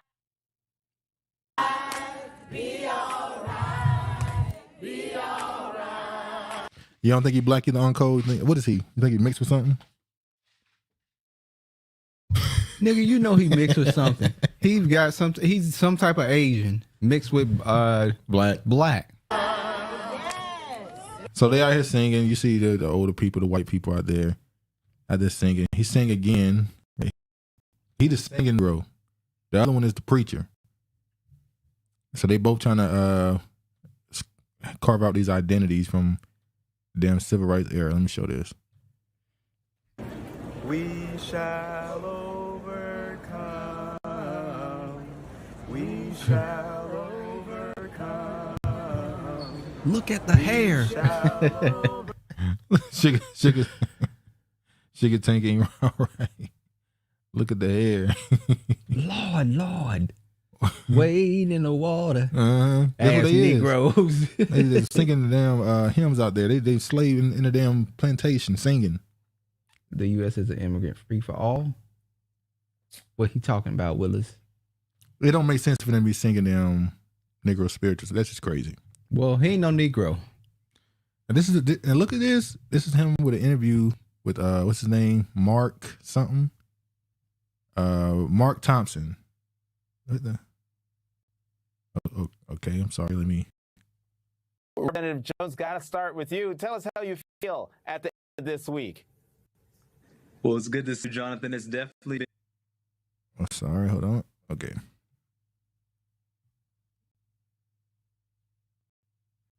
You hear? Well, it's good to see you, Jonathan. It's definitely been a roller coaster of a week. And the book is saw, we are in the midst of a third reconstruction. This nigga got a gold chain around his neck. I'm hopeful, but I'm also, realizing that we are up against a system of white supremacy that is emboldened. So we're going to continue the movement here in the South and here in Tennessee. And so, Representative Jones, I'm curious, and I'm sure everyone watching is curious. Is he the new Don Lemon? Lemon? Did you receive from the Republicans who voted to expel you in the Tennessee House this week? Not a welcome. You talking about the host? You saying the host is the new Don Lemon? Yeah, you don't. Okay. Oh snap! He got the Lamont twist and his Kool-Aid. No, I think DL that they Kool-Aid. are upset, that they are feeling wounded. George always taking and one shots. of them, we heard their leaked audio said. So we don't got to hear what he got to say. Because he's talking some. He won't saying shit. Yeah, him sitting next to him. Why he keep looking at him? You see how he keep looking at him? And then in here he said he just met him. Who just met him? He said Mark Thompson dude said he just met the Justin the narc Jones. dude just met the Jones. Yeah. Not like that moment, but this situation. The whole time he's standing there talking, he's staring at him. Like he's talking about, like, what the fuck you looking at? The man talking, he's giving him his attention. No, he's supposed to be looking towards the camera, not looking at him. Well, he's not the one talking. Try both look sweet. Yeah, that's a sugary look from he look like he some meat. Agreed. Research is imperative. Do your due diligence. Do yours diligently. I'm sorry. Stutter. I can tell you lying. His right hand is. He looked like he like P Diddy. Pussy. Look at Rick Ross. He's pussy. All right. Buddy Love. All right, let me show this. Breaking. Video shows reinstated Tennessee State Representative Justin Jones stopping cars and assaulting drivers in summer of 2020. That's a mongoloid. Footage has been unearthed of disgraced Justin Jones stopping cars and assaulting drivers in 2020. So that's the George Floyd riots. Gave him the same look as the Dalai Lama gave the child. So they got the video. That's just on Rumble too. They make sure to put the video on Rumble. Apparently this is him going up to people's cars and assaulting them. I don't see any assault. So this is the white people. Damn, who on the ground? Oh, she got hit. Oh, she Oh, faking. that was fake. You faking. Come on now. You ain't get hit for real. Come so on. y'all keep playing these games. That won't no hit. That Charleston. See, we remember Charlottesville when old buddy damn Jordan was in the air because he got hit. He really got hit. The Jordan was flying around. He really was Air Jordan. So yeah, I don't. What assault here? It seemed like they're just saying he walked other people's cars. I don't know. See, Rumble, this is why y'all got that name as a right-wing outlet. Don't talk shit about the platform. Because there ain't shit there. You may need that platform one day. Clarence Thomas' mom definitely still lives in the house the billionaire bought. Harlan Crow, the dude we talked about last week, who has a very strange relationship with Clarence Thomas. He took him to Bohemian Grove with him. Wow, that's low, George. That's low. He took him to the Bohemian Grove with him. Just found out that the guy who took him there bought his childhood home. So people thought, okay, he sold it to him. But it turns out his mom still lived there though. What would that mean? You sold the house to him apparently, but your mama still lived there. Is it possible there's some money going through here, or I don't know. They might got Clarence, man. They want him off. Yeah, I think Clarence is gone. I wouldn't be surprised if they find a way to get him up out of there. At this point, it ain't looking good. He might end up stepping down. Even the conservatives are kind of scratching their head on this dude. We're gonna run through some stories right quick. This is the last segment. We're gonna run through these stories. Let me see. Senator Mike Moon reiterates support for a 12-year-old's right to marry in Missouri. During debate Tuesday on bill banning gender-affirming care for transgender minors. Missouri State Senator Mike Moon suggested children as young as 12 should have the right to marry with potential parental permission. You don't want to be directing the damn choirs. Do you know any kids who have been married at age 12? I do, and guess what? They're still married. Moon said in response to questioning by Democratic State Representative Peter, a clip of the interaction has garnered attention on social media. So he's defending 12-year-olds getting married. Young, it's getting bad out here. Are we surprised? It's getting bad. They really trying to get birth rate up. They trying to marry 12-year-olds off. Damn. Go woke, go broke. Busch loses insane amount after partnering with transgender Dylan Mulvaney. I guess how you say the name. So this Busch Light, ain't it?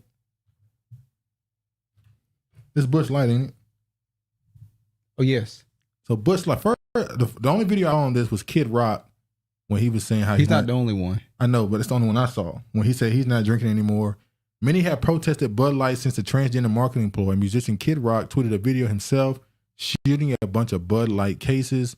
Bud Light has been a popular beer brand that's been associated with college age and young adult drinkers. It is also a popular choice for social gatherings, sporting events, They said they might have lost $4 billion. They put a white tranny. Bud Light. Oh yeah, minor attractive person. That's true. Indeed. That's true. TND, why do breathing into a paper bag on the live cover? What? What live cover?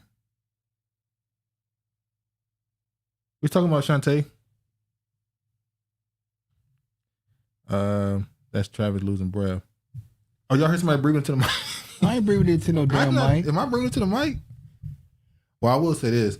My mic is louder than it's supposed to be. I tried to fix it for StreamYard and it didn't work. So if y'all hearing stuff in the background you're not supposed to hear, apologies. Oh, you're correct. That's some of the choir director for show. So yeah, Bud Light. They partnered with the poster. The photo on this live. Oh. My fault. Matter of fact, when you opened the show, you didn't even say the episode of the show. I should. Oh, because we were late. I was just. Don't open the show no more. Hold on. The reason why. No, don't open the fucking show no more. Let me explain the picture. Okay, the name of the episode is Blast from the Past, right? And you got the story of Monique trying to get money from that she lost in the past. You got the. But she's saying, what that got to do with somebody blowing in the damn paper Panic. bag? You're panicking because your past is coming to you. The Freaknik. People panicking. We shouldn't have to go that far down the rabbit hole to understand what. Hey, my thumbnails ain't that damn code breaking. Like, damn, it's pretty simple. Blast from the past. We talking about Freaknik and all that stuff. People panicking. She killed. I thought she was in our breathing. That's what everybody was like, nigga, the pic on the damn cover. My fault. I'm pretty sure if we was breathing in the mic, somebody would have been and said, "Stop breathing in the damn mic." It's nigga hyperventilating in the 90s. Okay, we get it. Hey, let's clap it up. I explained it. I finally know what the hell going on. All right. Okay, I get it now. She always stirring up damn trouble in the comment section. What's the budget? I can't get What's the budget? What's the budget for this show? That shit cut me to my damn soul. All right, Macron. How you say it? I say it like the French. Macron. Sparks outrage by suggesting Europe take independent stance from U.S. on Taiwan. The worst thing would be to people that we Europeans must become followers. Ask the Frenchie in the comment section on this topic and adapt the American rhythm or the Chinese overreaction, the French president said. So basically, we ain't got to read this. Macron said, look, we ain't got nothing to do with what's going on. We about to separate ourselves. We're not going to be, the vassals for America. We want to be our own independent country. We want to get away from them. So looks like we about to get ready to see a split of NATO, possibly. And the world will be split up into 2 or blocks. 3 regions. Huh? 2 or 3 regions. So you have America, Europe will be for Europe, Asia will be for Asia. Because Europe already trying to separate themselves. Yeah. And then Macron. And the Southern Hemisphere will be separated amongst those countries. So yeah, I got some things to take care of. I'll catch the rest on the replay. I love you. All you good. Yeah, shout out to you. Okay, Keeper really saying y'all been on this live so long for over damn 3 hours. Get off. Take your ass home, lay down, and make sure you get it right next week. Okay, we understand. Have a good week. Have a good week.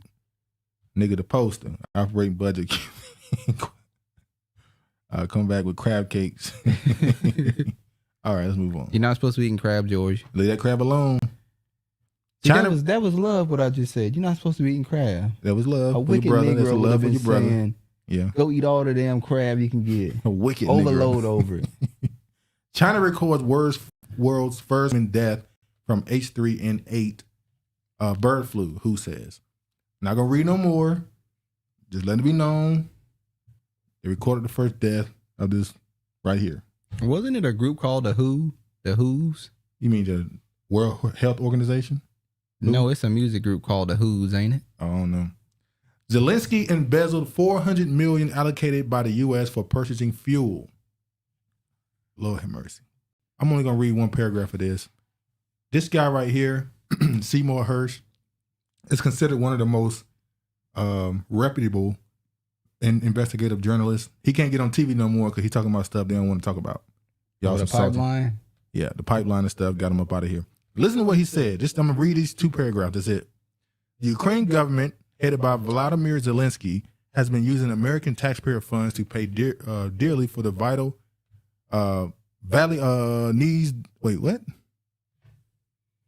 needed diesel fuel that is keeping the Ukrainian army on the move is in its war with Russia. They're already prepping 2025 respiratory outbreak. It is unknown how much the Zelensky government is paying per gallon for the fuel, but the Pentagon was paying as much as $400 per gallon to transport gasoline from the port in Pakistan via truck or parachute into Afghanistan during the decade-long American war there. Sorry. Remember, Biden is supposed to announce May 11th, the emergency pandemic thing is supposed to be over. Remember he said that? Yeah. You think it's going to happen?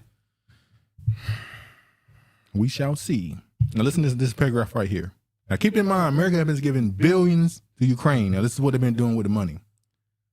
Or at least what's alleged they've been doing with the money.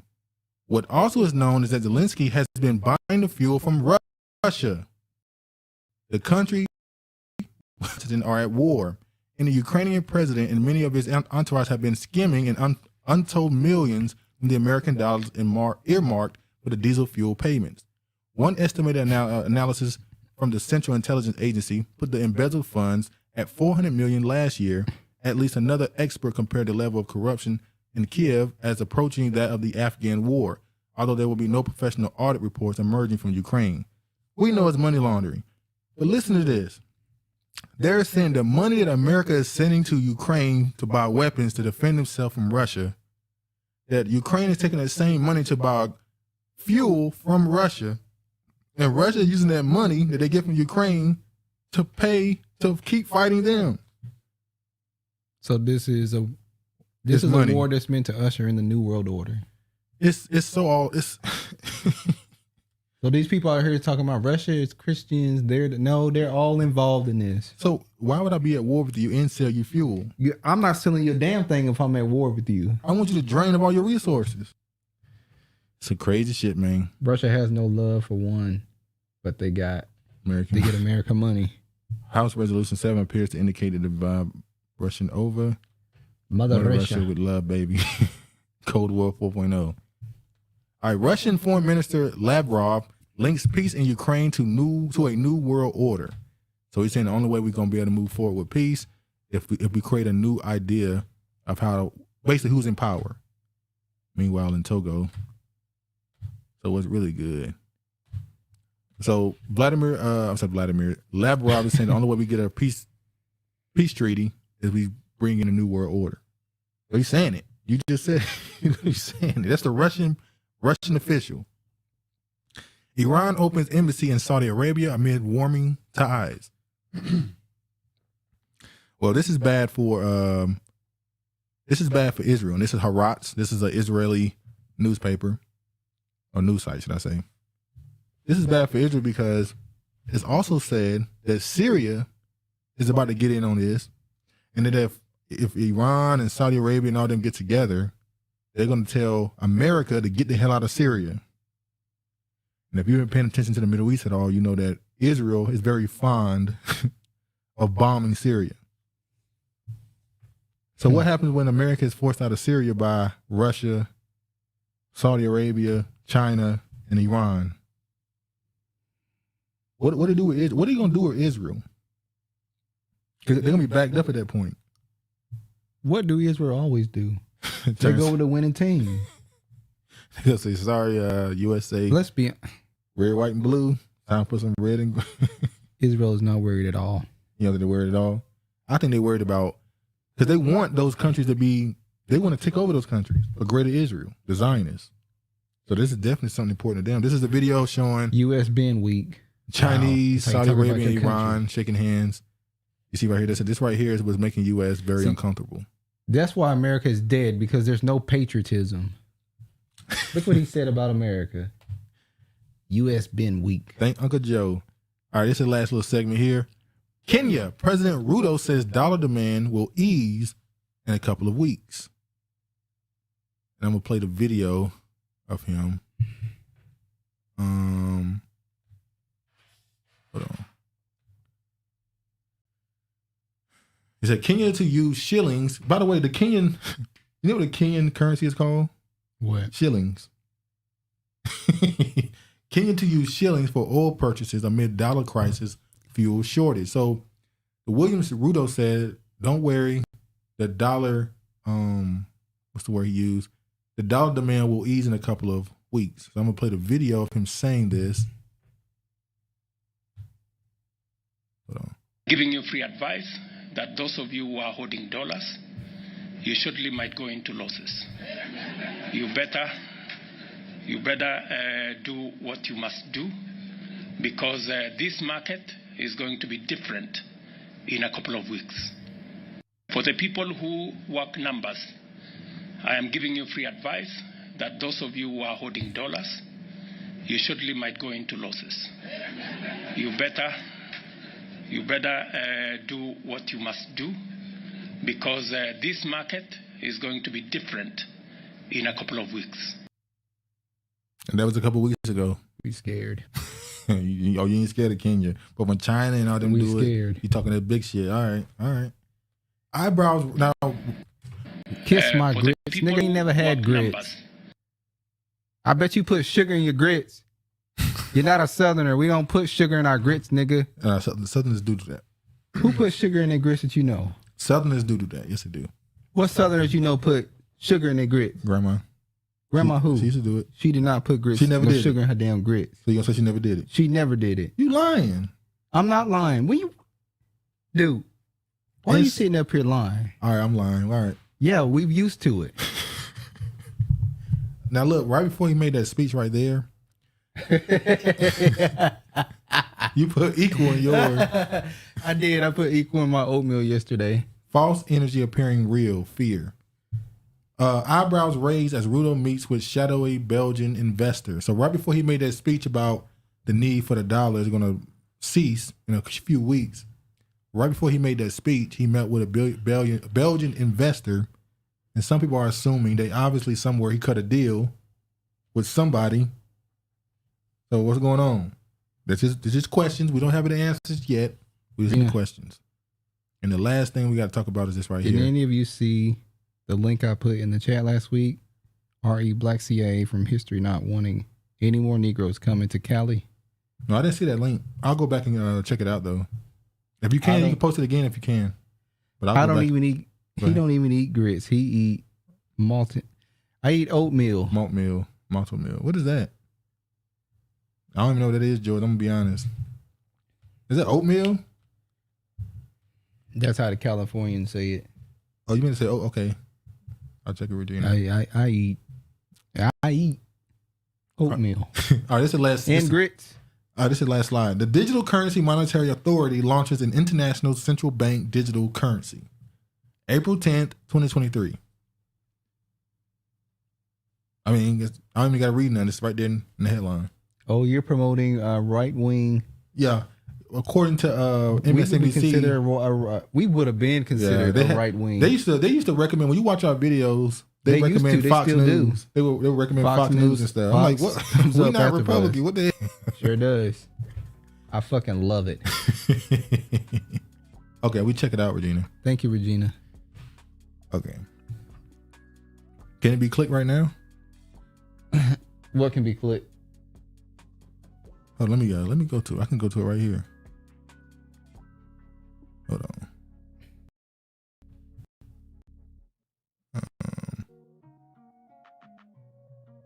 Sorry, hold on.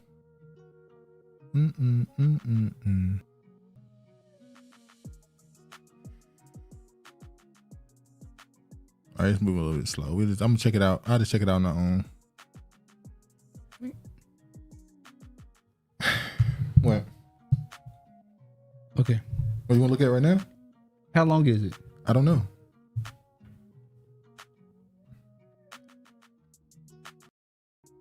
Let me just click on it now. Hold on.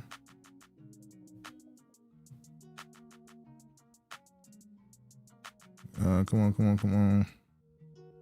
This is when it start running slow.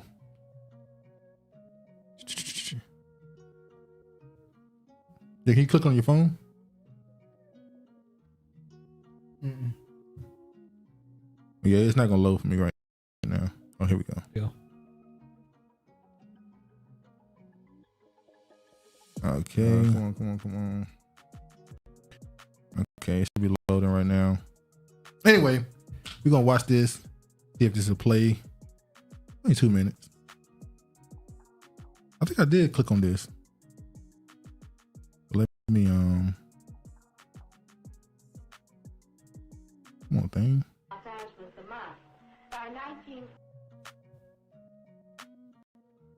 What's going on? You see this? Where the volume? I don't know. The volume right there. Oh, I see what happened. Okay. So they load up a little bit. Then we hit this. All right. Sorry, y'all. Let me play the video now.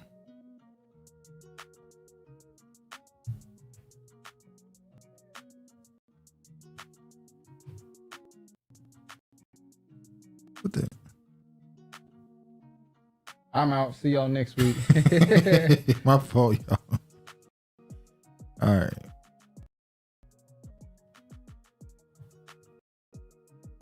All right, here we go. By 1970, there'll probably be 1 million Negroes in this city. And I know that people are concerned about this. They may not talk about it very often, but I certainly heard them shudder in church when he said there'd be 1 million Negroes in Los Angeles. We shudder because we're saying, in essence, the majority of these people are not like we are. And we felt that we maybe some of us felt this out because we were getting away from this problem. We are part of this exodus too, but we are a little maybe embarrassed by the fact that here we're going to have a mass element come in that's going to create a tremendous social problem in the community to which we find a great deal of difficulty in relating to. Well, I don't want to sound like a do-gooder, because I really am not, and I'm somewhat of a snob.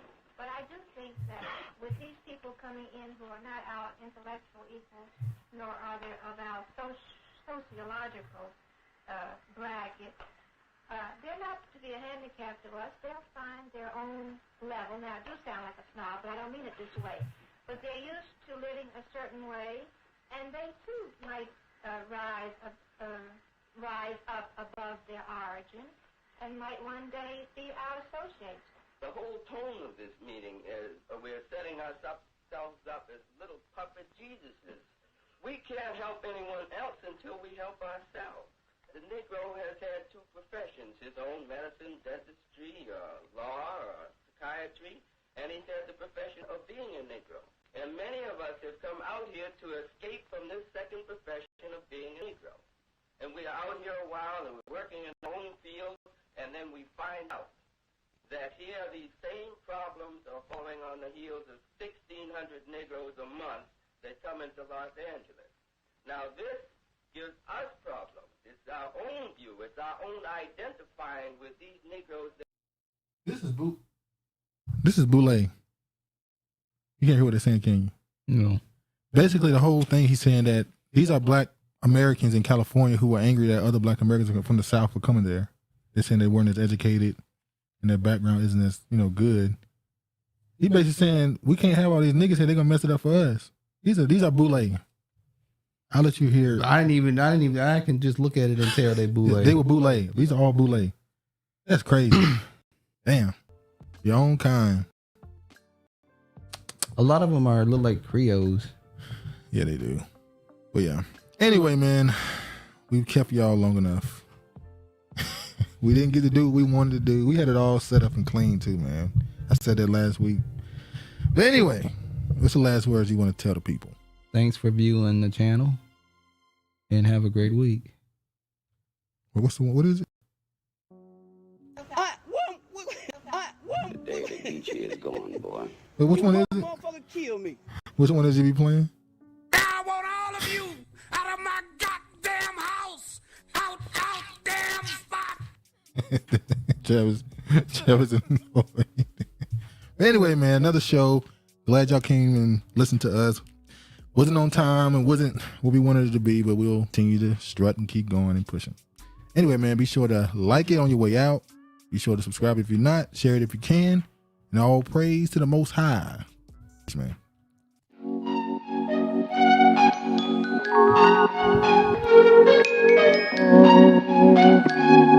Thank you.